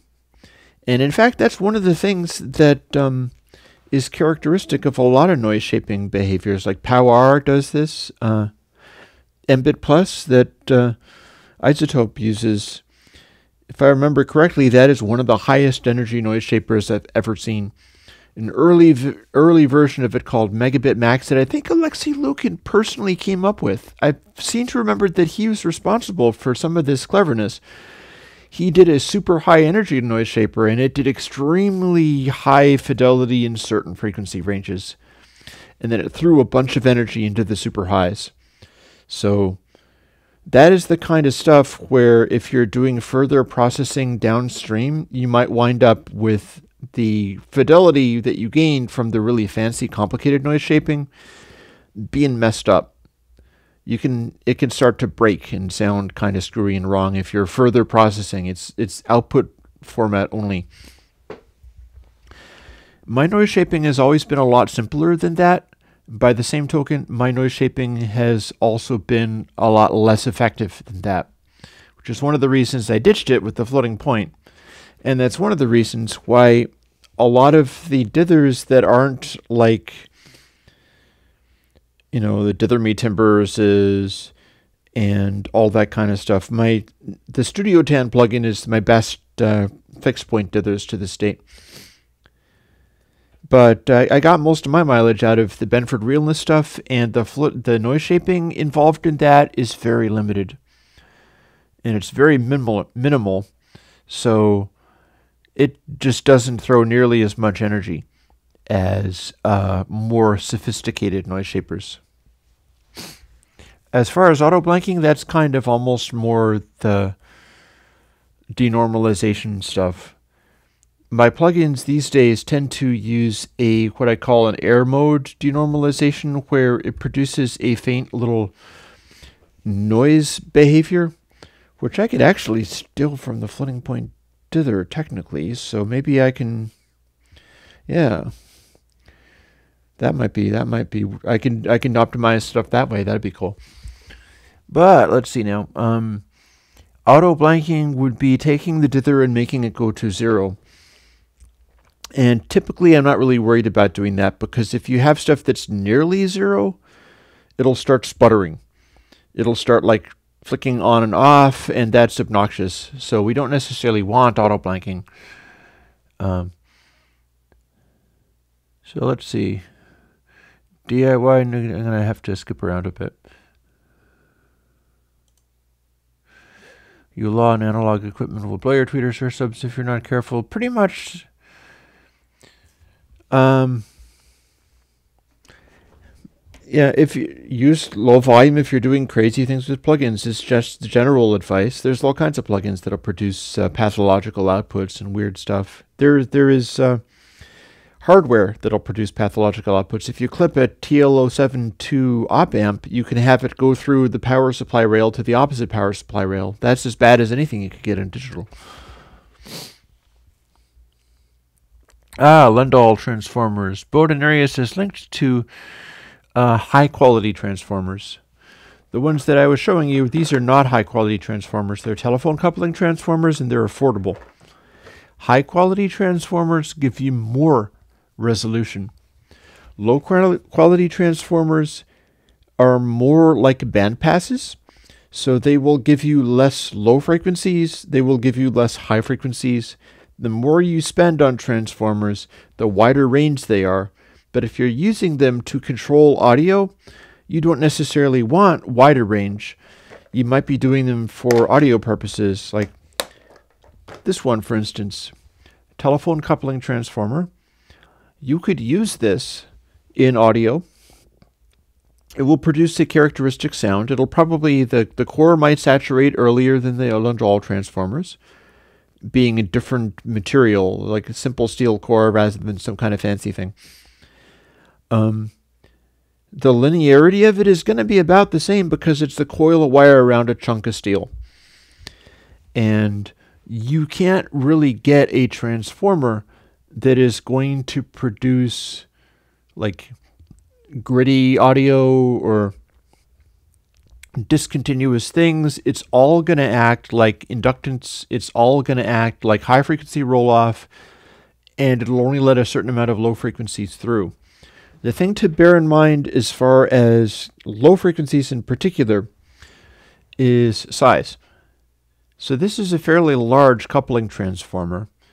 The larger the size of the transformer at a given amount of windings in inductance, the windings are measured in a parameter called Henrys, the more it's going to be able to pass through low frequencies and dynamic range. The tinier the transformer, the more it's going to start distorting and being unable to pass low frequencies. And that's a kind of filtration. That's a kind of sound all to its own. So you can use whatever transformer you like. It's just that depending upon what you're trying to get and how much you're using it, like I have not really done much experimenting with ridiculously tiny, weak transformers in the magnetodynamic infundibulator setup. Because what would happen is this. If you're passing signal through the windings directly, you've got a wire going from one point to the other point. Since you can pass DC voltage through the wire, and the fact that it is a coil isn't going to completely stop the DC voltage from going, you can still get base through a transformer if you're not using it as coupled inductance. So what would happen is you'll get a kind of voice out of it, like in the range where it has its inductance. If it's either being an inductor or if you have both sides, the wires going straight through, and it's push-pull, it's working so that it's accentuating it, because you could wire it in opposing directions, and then everything would just have maximum inductance, and there wouldn't be any coupling. If it is inductively coupled, you can have a balanced, push-pull plus-minus wiring of it, and a larger one will start reinforcing at lower frequencies and basically passing through signal more easily as the frequency raises up to where the transformer engages. Below that frequency, the wires will still let DC through, but there will be something of, it's like a resistance. There will be something in the path. So behavior-wise, it'll sound as if you have a mid-range boost, beginning at the point where the inductance kicks in, and stopping at the point where the inductance doesn't let high frequencies through. Oh, for heaven's sake.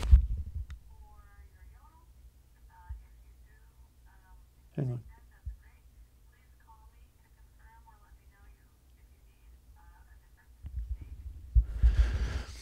on. Okay, that's interesting. Somebody is talking about my stove, my wood stove.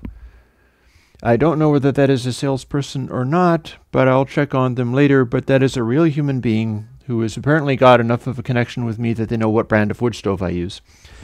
It might be Friends of the Sun, and I've been buying burn plates from them and do use those up. Or it might be my chimney sweep calling and setting up an appointment. Honestly, I would still like to switch off the telephone for times like this because it maddens me when all of a sudden I have a little robot voice. Except for that wasn't a robot voice. It was a human voice, which is even more distracting. Coming when I'm trying to talk to a camera. My God. Anyways,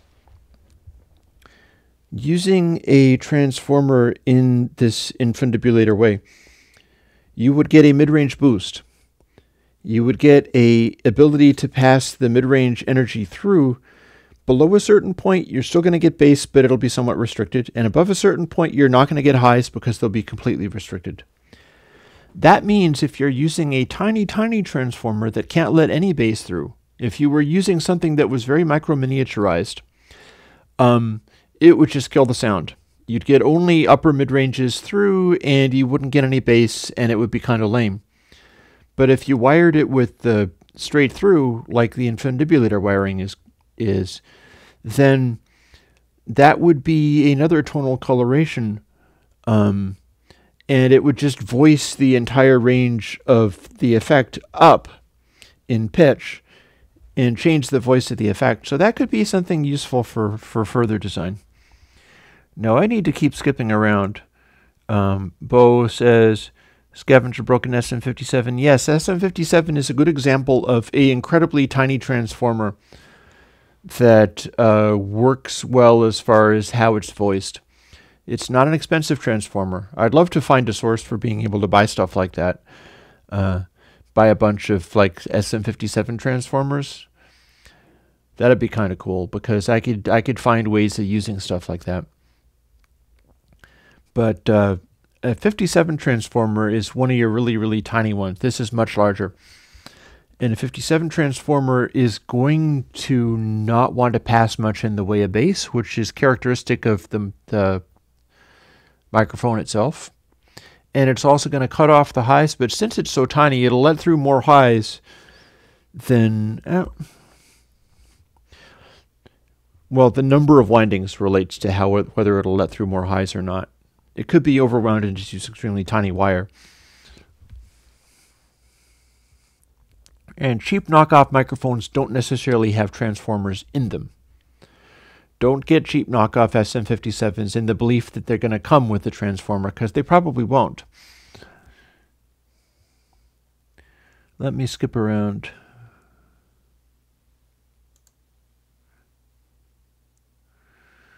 Bernard Becker, is Air Windows Energy an amp to warm up digital sounds? I'm not sure what amp means here. No, Air Energy, the plugin, is a kind of filter. It's a treble booster. It's a special kind of treble booster. I'm going to keep skipping around. I can't see much. I'm getting really far behind. I'll stick around until I get to the end of the thing. How's that? I got 15 minutes to go, and I will finish the chat out. I'll start really rapidly answering things.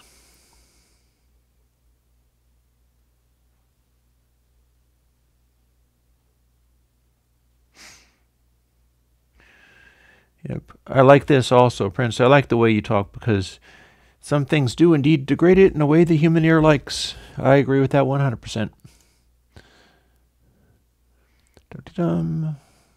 Lundahl transformers. You can web search that. Client arrived. Okay, see you later, Prince. Chat. All transformers are linear. Telephone equipment. Yeah, you know, harmonica mics are often carbon mics or ceramic mics. You can get harmonica mics that are carbon mics, and that's part of what makes... I'm trying to remember whether it's specifically a Shure Green Bullet or an astatic those little microphones that you use for miking harps and plugging them into amps, those can easily be carbon mics, and they do distort weirdly, and they sound really cool. I like those. You can indeed use a guitar pickup as an inductor. A guitar pickup has a lot more inductance than one of these, though.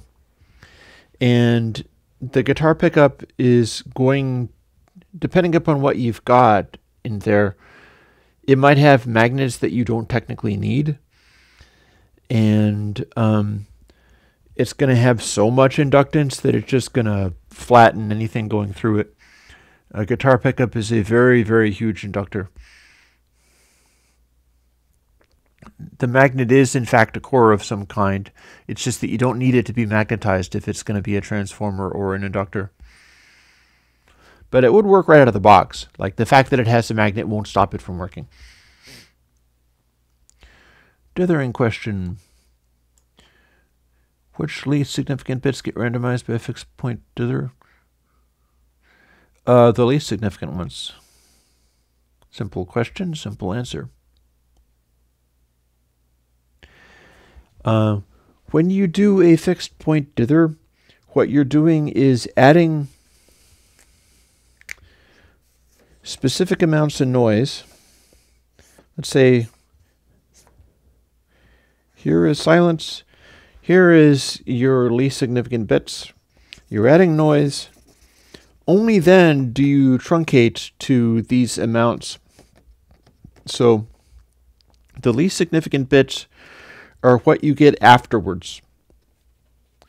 After you do the randomizing and get a result that's behaving kind of like that. So you do not care what is in the larger word. The larger word is just large enough to give you some variation in this, but it can be any amount. Like, and it wouldn't matter how it's arranged either. Like, you could have the least significant bits in the larger word be anywhere you want, as long as the noise level is the right amount, so that the output of the thing is going to take the least significant bits and dither them. So I guess the answer there is the least significant bits that get randomized are the ones that are left in the shorter word as LSB after truncation. See, you had the answer all along. The power was inside you the whole time. So, the magic feather is there for you. So, cheap pickups have separate magnets attached. Actually, no, lots of pickups have separate magnets attached to steel or iron poles. Some of the best pickups you could have. Like Fender pickups use a kind of magnet called alnico, and they're typically wound around the magnets directly. Gibson pickups use steel or not necessarily iron. I think they're still steel slugs in multiple coils. And those steel screws or slugs are touching a magnet that's underneath the pickup. So all your humbuckers typically use separate magnets. Cheap or expensive, doesn't really matter. The only place you're typically going to find coils wrapped directly around magnets are Gibson pickups where they're using alnico magnets, or sometimes the old lipstick tube pickups from Danelectros, and those are coils wound around ceramic magnet bars. So, yep, you can use guitar coils and things. And, yep, Prince Westerberg, who is still here, client be damned, I guess. I think that Gibson and Fender got it right a lot of the time, but you could also get cheap pickups and replace the magnets with that. It's all about the inductance. It's all about how many windings are on the pickup. They do, in fact, have a distinct resonant frequencies, and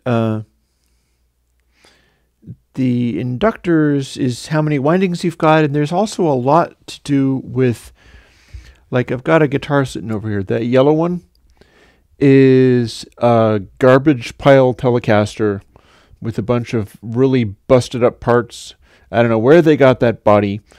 It looks like it's been repainted at some point, but it was painted wrong. That's not really TV yellow.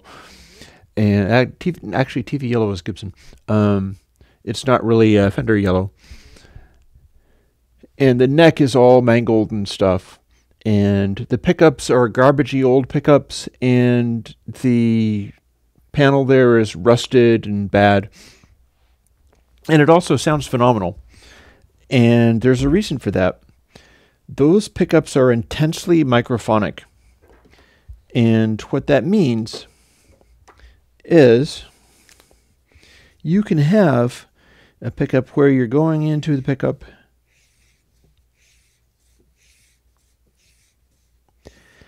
and when they wound the coil, the person who was winding the coil was very good at what they did.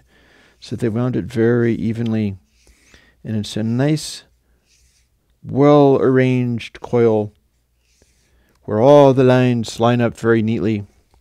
Or sometimes you have some idiot who just got hired or didn't know what the hell they were doing. And bozo amateur coil winding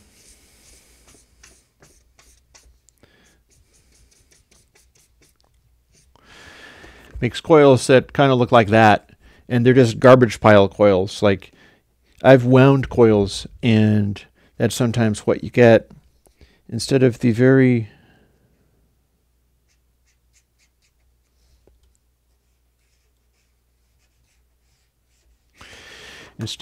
neat little windings like machine wound coils or people who are really good at doing their job winding the coils, you get junk like this, where it's all sloppy, and then they wound a little extra, and then they sort of smushed the coil in, so this part in here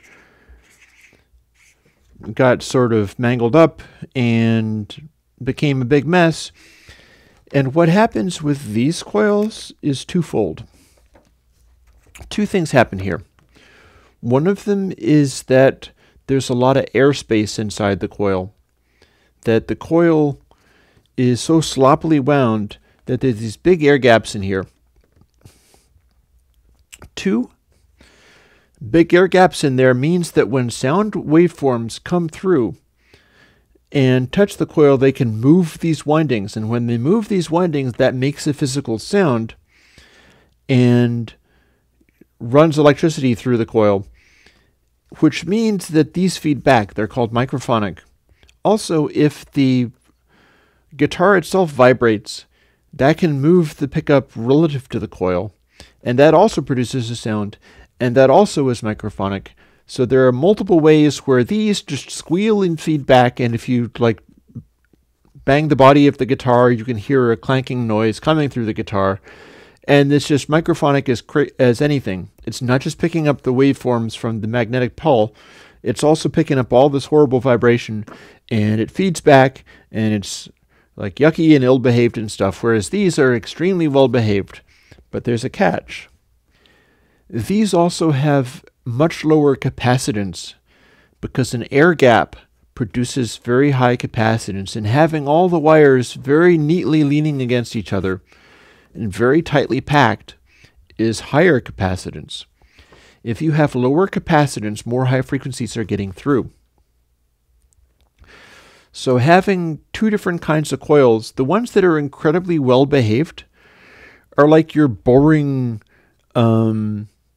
machine-made pickups. You buy things from like, I don't know, Samex or whatever, and you get these, Chinese and Japanese pickups that are wound by robots, and they're very inexpensively bought, but they typically sort of mid-impedance. They're a little higher impedance because they don't want them to sound too wiry and lean. And it just goes to this place where they're very vanilla, boring sounding. These guys sound crazy. Like that guitar back there has intensely microphonic pickups, and they have a huge amount of mojo and character to them. Like the sound of the guitar really comes through, both because there's less capacitance in all these air gaps in the coil, and the windings are causing weird ramifications. Like if the windings are all crooked or whatever, it'll make funny behaviors as far as the inductance goes. And then you're also picking up vibrations from the actual guitar. So the quote-unquote bad coils can sound amazing if you know what you're getting and you like that sort of thing. Like if you needed to run lots of gain and distort things, this would not be your friend. You might have to wax pot it. I have the little purple guitar is a similar thing, because I got that and it had that pickup, which was kind of one of your brighter sounding pickups, and it's got a ceramic magnet, and it is kind of bright and aggressive, but it also had really severe microphonics. And what I did was I wax potted it. I melted wax at the lowest temperature that I could melt it in, and immerse the pickup in the wax. And what that does is you still have a pretty high capacitance, low capacitance between the windings, because now you've got wax in there rather than air, but wax is still not a conductor. But they're held in place, so you don't get as much microphonics anymore. So that means you've got the pickup with some character and some brightness to it, but it's not just squealing all the time. And that makes a pickup. The purple guitar is the one where it's wax potted, and that can take distortion without just feeding back. And the yellow guitar has no wax potting and crazy poorly wound pickups, and it's just all character, and it's best not done with lots of distortion, because it would eventually just squeal, and the sound of that is not all that great. So the ones that are really microphonic and just squeal, if you're not the Jesus and Mary chain, which is a famous group that used a lot of pickup squealing in their songs, you're going to want to use more clean audio, clean, less distortion. I'm going to continue scrolling down here and catching up. Is it possible to make a plugin that imposes the tune of one sample to another sample? My answer to that would be, why would you want to do that? I mean, I get like, oh, can I do this to do that, to do the other thing? But all you're really talking about is like, you could be talking about tune, in which case you're talking about auto-tune, and we already know what that is. You could be talking about tone, in which case you're talking about like dynamic EQ, and that's really not what I'm about. It's taking elaborate EQs and imposing the EQ onto something else's EQ. It's like, do not like that stuff, because there's more interesting things you can do even in the realm of plugins. And I'm just not generally into the idea of picking the frequency range of something and applying it to something else. Instead, think of it more in terms of like, this is the thing that I have with the given frequency range. Where would I want to take it? And you'll be going more in terms of EQs or saturation, stuff like that, rather than trying to identify another thing to meld the first thing into. It just feels like that's not where I want to take my plugins on that. So it's not about taking a tune of a sample. It would be about identifying a kind of EQ shaping that you might want to do and then applying that, rather than basing it ever off of like, this is what the result of another thing was. Better to identify things like, oh, this is the silkiness of the sound, this is the bright harshness of the sound, this is the bassiness of the sound, and then applying those things to get something that is more original or unique. So we've got down past the scroll. What would happen to audio if you ran the signal through things like Nixie tubes? Nixie tubes are displays. Nothing would happen.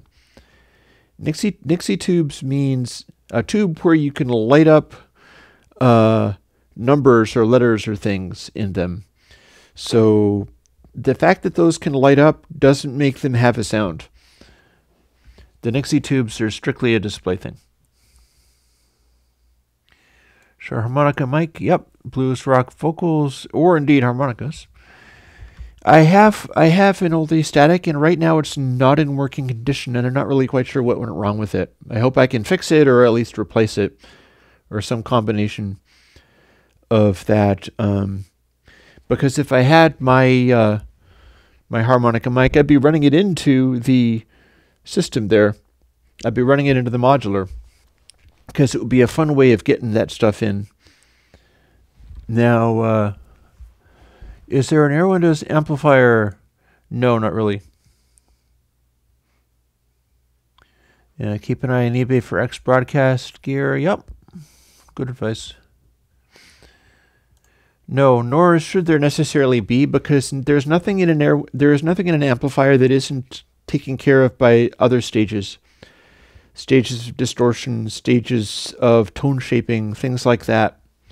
I'd be more likely to make transformer emulators or particular kinds of distortion, such as I've often done. I've got lots of distortion plugins and things. Or power supply, power sag does a kind of thing that acts kind of like a power supply. And you'd be building your amplifier out of individual plugins like that. There is no plugin that can add analog headroom. That is gain staging. That is your behavior that controls that. Your behavior needs to do that. I really think Nixie tubes are display. Maybe I've got that wrong. Let me do a little quick Nixie tube. Yep, Nixie tube is a display.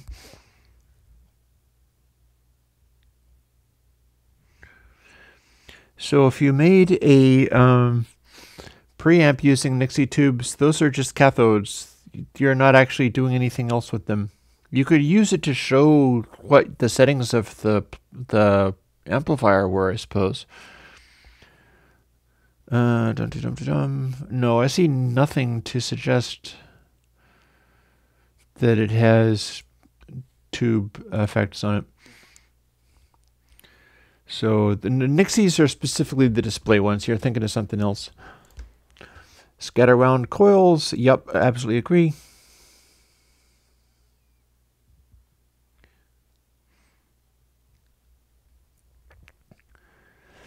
Phase nudge can't only nudge bass and low mid frequencies. Phase nudge is an all pass filter, so it's going to manipulate the entire frequency range regardless.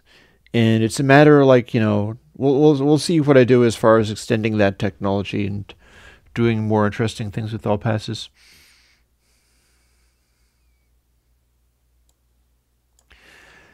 You know, Paf Nutty. What would happen if you would modulate the harmonics? Well, the thing about it is, you could do that with. See, here's the thing. Paf Nutty kind of wants to get full wave sine wave inputs to get accurate results out. You can use Paf Nutty to get literally exact frequency multiplications out, but only if you put in literal sine waves.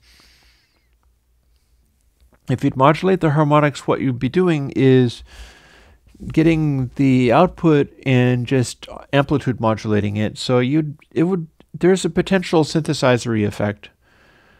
I'll make a little note of that as well, just in case it becomes a thing.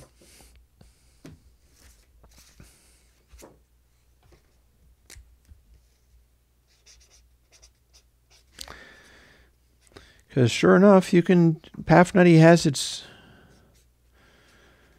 interesting ways of producing sounds. So if you could patch things about it into other things about it, I'll say modulate Paf Nutty. And maybe there's like a frequency modulation thing you can throw in there where you could do things. Oh. It would not sound like a comb filter. Not at all. Would I make MIDI controller units? Nope, I'm not making MIDI controller units. Prince Westerberg, you can run the front digits as anode and the rear ones as grids. Wow, okay. Well, that'd be pretty cool, but I can't imagine that it would be very effective. I don't think they would have it set up so that they would modulate each other so much. I do believe that could be possible, but man, that is not an efficient way to make an amplifier tube. It's not designed to do that. It's designed to literally do the opposite and not be manipulating. Wow. Yeah, I would hesitate to say that was impossible. I think it is possible that that could be done. I also think that it would be incredibly inefficient and not a very good way of doing anything. But man, I bet you could. That's probably possible. David being sarcastic again. The making crazy always you law.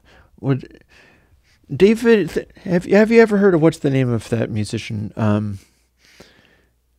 There is a noted Japanese noise musician where you have to kind of know what they're up to, because if you don't and you start listening to their music, you're like, what the hell? Because they're famous for their musical work. But here, hang on a second. I'm going to look up this particular, because this is my analogy to what David does.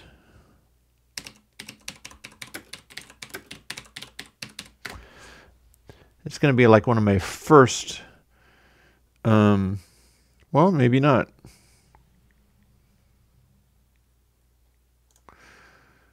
Have a look at this horrible page that says the birth of noise in Japan. I'm sure I'd be able to find this person as one of the first people to be a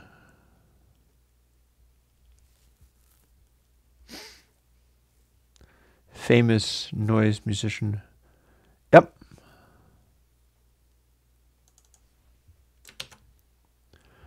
That gave me the name that I wanted. Prince is almost correct. Merzbow. Yep.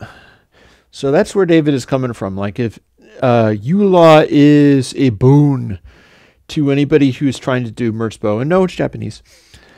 But the idea is to just make this really intense, grating noise overload and stuff. So, yep. I'm scrolling up a little bit because I'm still catching up to some of these things. Any chance of Volta's a high-pass filter? No, not really. I mean, technically you sort of could, but the resonance stuff would end up making a problem for you. That said, it should be possible to hard-code it in such a way. I'll even make a note of that.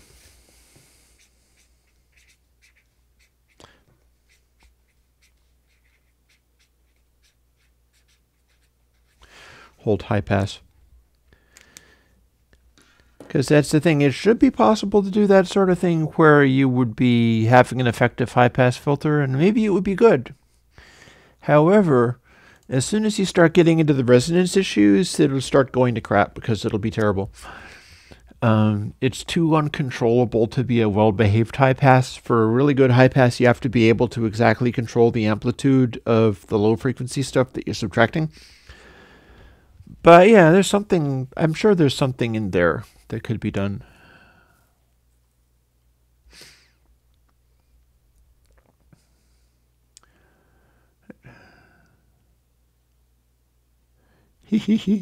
Merzbow being played at you in an audiophile shop. There would be quite a thing. Okay, so anybody want to ask sort of last questions? Because I've done my 2 hours and a little bit more. And it's been nice and fun. I've got some ideas tacked on for further researches and other things to do, and that's always good. And I think I've answered a bunch of questions, so that's always good. I'll be coming back tomorrow and doing some kind of music stream. David is most likely going to be jacking it. This time I'm not going to be trying to jack his stream back. Either last week or the week before that, I forget which, I ran David into a guitar amplifier in my full pedal rig. So that that was amusing in its way, but you can only make one kind of music doing that. It's like if I wanted my music to be more Merzbow, I'd be able to do that all day long. But I need to do other things, and I can't think of them when I'm messing around with like the wah pedal and pitch shifter on the voice and reacting to that. You know, Hoth is actually very good at mids and lows. And I never really thought of it as being Fender amp-like, but that's a good observation. It's pretty cool.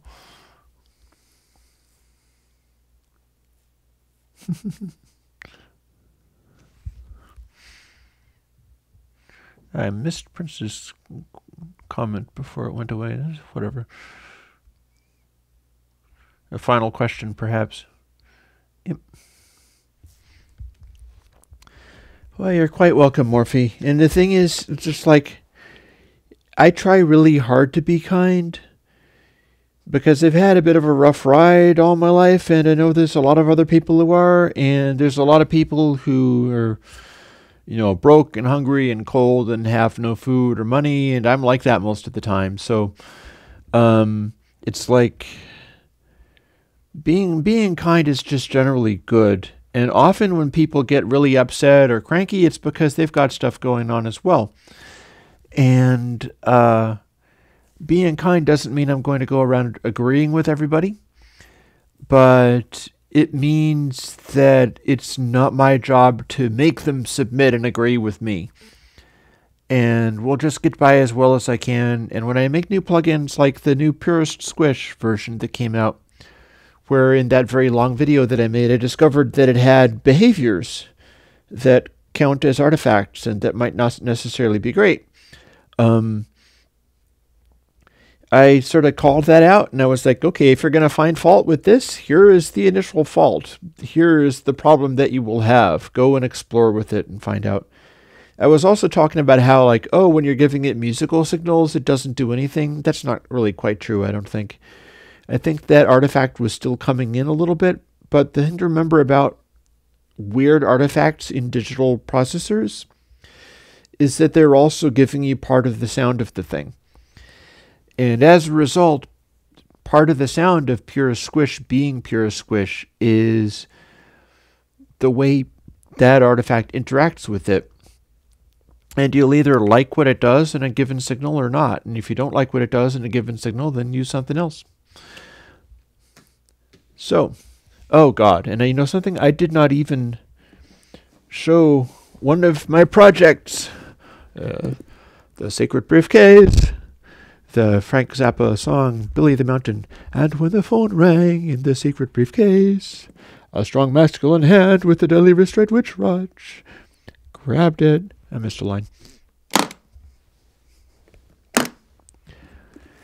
I would like to build briefcases like this, or show people how to build briefcases like this into modular synthesizer rigs. And I think it will become possible to do if you can get a hold of things like these jacks and stuff. A briefcase like this will fit 2 banks of modular stuff. You can get lots of this perf board such and build it into these parts so that you can have those things. I've already done a little bit of that. I'll be doing more.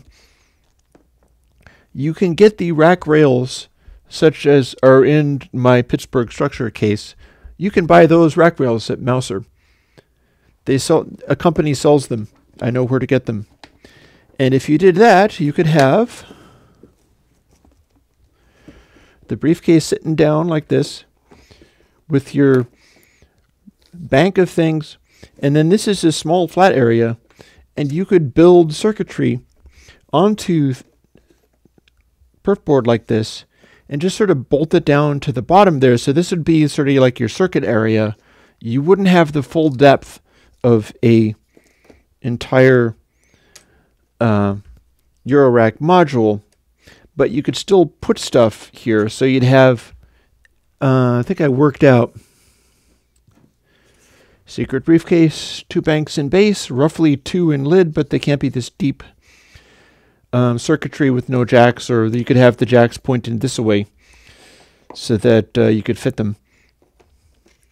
And you would get 328 HB of space out of an arrangement like this. which if you go to the right place, like Salvation Army or something, you might be able to find a briefcase for like $15 or something. Just get some junky old thing. Then you'd be able to build a homebrew modular system, building your own circuits from your own parts, and making a crazy like Bastel style noisemaker apparatus. And built into the briefcase, you'd have all of your crazy circuitry going on. And then you could take this on a plane. This becomes carry-on. It doesn't matter if it's fragile, because you would just literally carry it everywhere you went. And that would be pretty coolness. So like if it was battery powered, or you had a USB way of like USB power, planes often have USB power to run computers and phones and things. So you could go on a plane, take it out, and then you'd immediately become arrested because they would think it was a bomb. And what is more cool in punk than that, I ask you? So, on that note, because I wanted to show that, I was going on with this whole thing about like, this is a rack rail. Your rack is exactly 3 spaces. You can measure things out so that like you'd probably be able to get 3 banks of things in a guitar case, and you get 2 banks of things in a briefcase, and you measure it out by size. So this is how many inches you've got for size, and you can work out how many HP you've got crossways. And the whole thing is powered by the fact that you can get these rack rails that you mount those on, and it's easy to work out exactly how much space goes, and you can build your rack things out of perf board. So the whole thing becomes a inspiring DIY thing where you can build stuff that uses a kind of industry standard synth rig, where if you had the right kinds of power supplies, you could build that kind of stuff and then combine it with Moogs, your Behringer D, some of that crazy Blue Lantern stuff that I've got, or nonlinear circuits I absolutely love. He lets you know what his circuitry is, so you can make all kinds of crazy oscillators and things. And this, I think, is the future of crazy DIY punk improvised music. And rather than get into this thing where it's like, I'm going to build very expensive products and try to become the next Wedgman and sell them for thousands of dollars each, instead I want to get people hacking away and building their own crazy stuff. If I get the resources, what I would like to do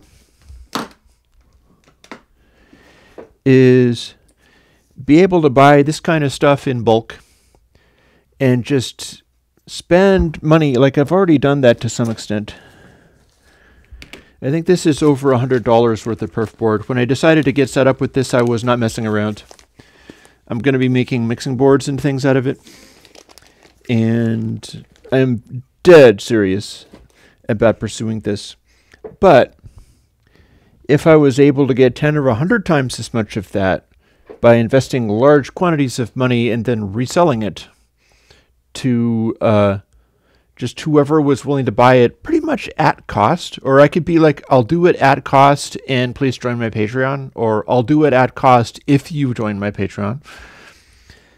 Then I could set people up with things like, okay, here is this much rack rail, reselling it from where I got it, which is Mouser. And here is this much perf board, reselling it. Here is a bunch of jacks. I like these jacks because they're going to be more durable than the usual kinds of jacks people get, although they are more expensive. But they're a larger jack frame, and they will stand more insertions before breaking. And I could resell those things after having bought them severely in bulk, just, you know, a room full of the stuff, because you get discounts when you buy stuff in bulk. And it's not necessarily convenient to buy things like this in small quantities. And then it becomes just a matter of being able to ship them out to people. And, you know, I could set people up with a thing that was like, you know, this much perf board, not necessarily busted into pieces, but I make videos showing you how to do it. And you get a selection of these switches, which I bought in bulk. You get some LEDs, which I bought in bulk, and the jacks, which I bought in bulk. And you get a selection of chips, which I bought in bulk.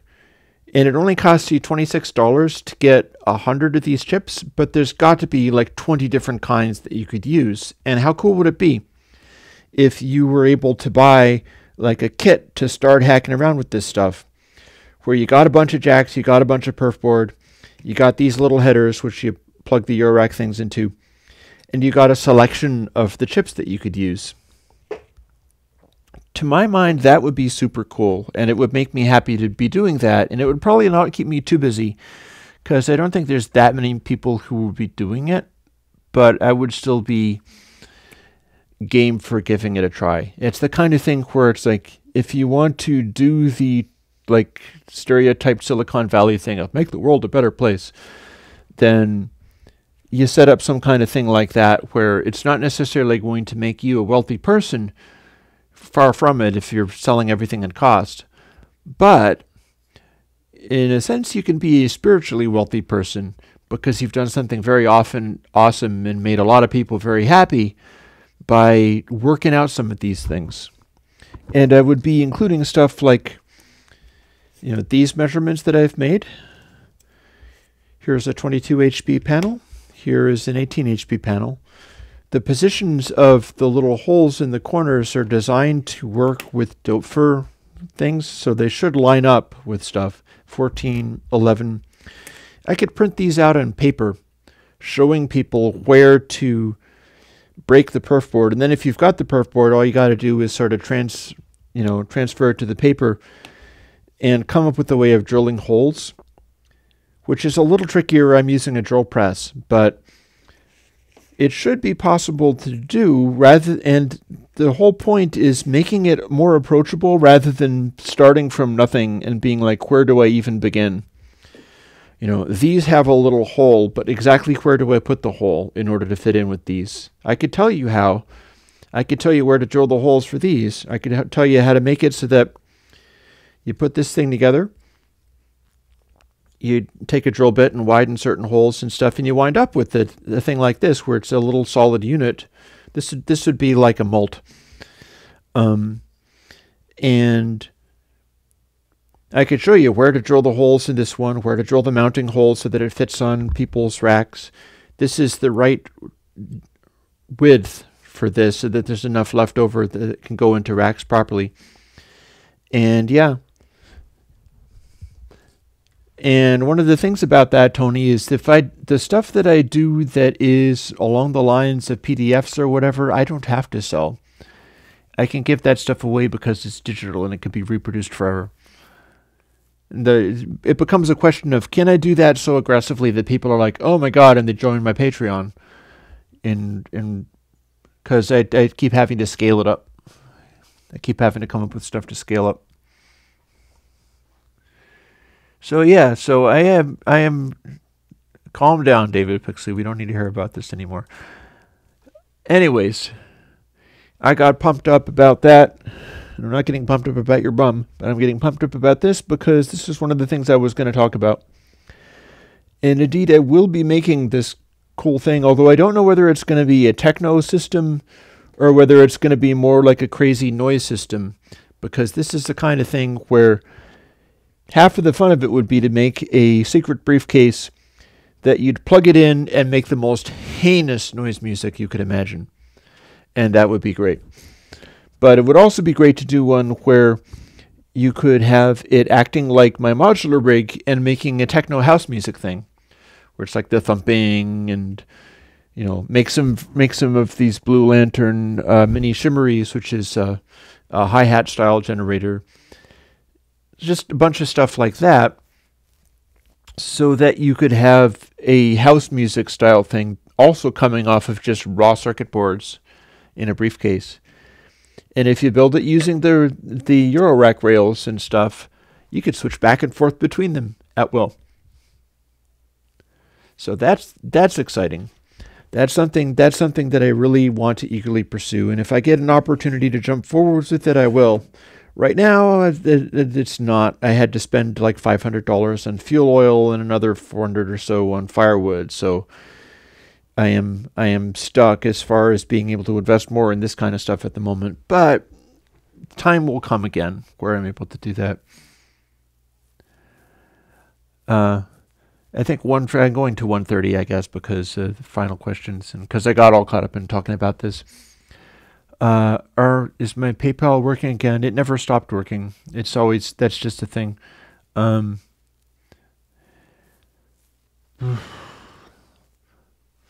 As far as that is concerned, that is just what it is. Like, if you can't join the Patreon, then I do have PayPal, and if you can't use PayPal, then you have to not give me any money because I don't have any ways of doing it.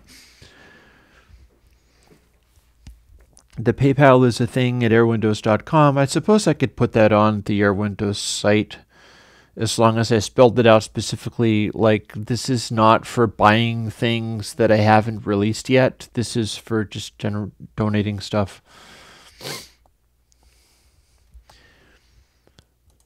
Yeah. Here, I'll show you.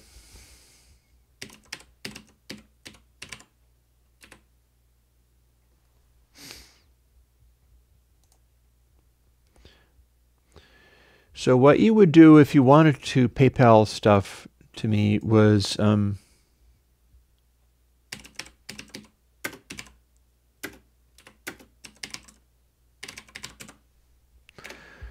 type it without it being an address.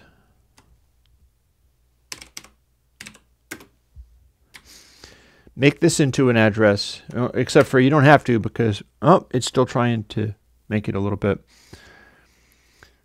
But if people wanted to use PayPal to send me money, that is a way of doing it because that does link to my actual AirWindows PayPal.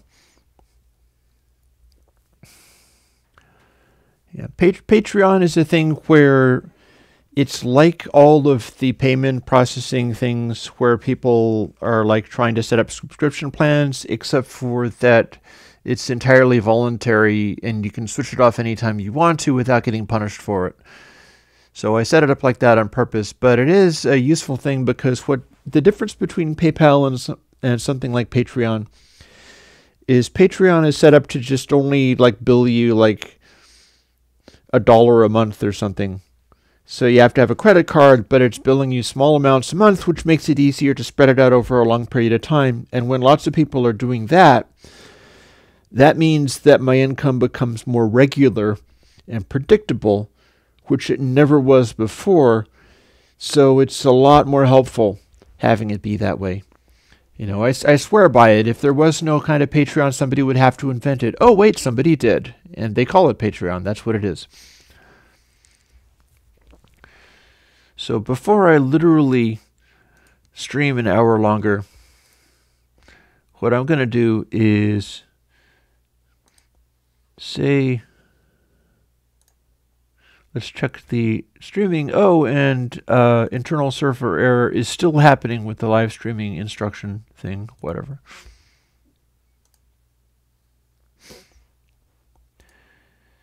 So with that, I'm going to head off and make myself some kind of lunch, and I'm going to find stuff to do today that is like pleasing and relaxing and fun and not too stressful, because I will try to have a good day. I try to keep up with all this work, and then things like the sound artifacts in Purist Squish throw me for a loop, or the whole dither float thing gets exhausting and challenging. But thanks to the folks that were on the Patreon, and thanks for me being able to do this in a sort of slowly growing way for years on end. That is, again, like I said, way better than anything previously in my life. And that is grounds for good hope, because I like continuing to push the kind and nice, because, people have to do that. If it wasn't for that, I don't know what we'd do. It is way too easy to be mean and nasty these days, and you have to make the special effort. So, with that in mind, I will say goodbye to this chat. Goodbye, chat.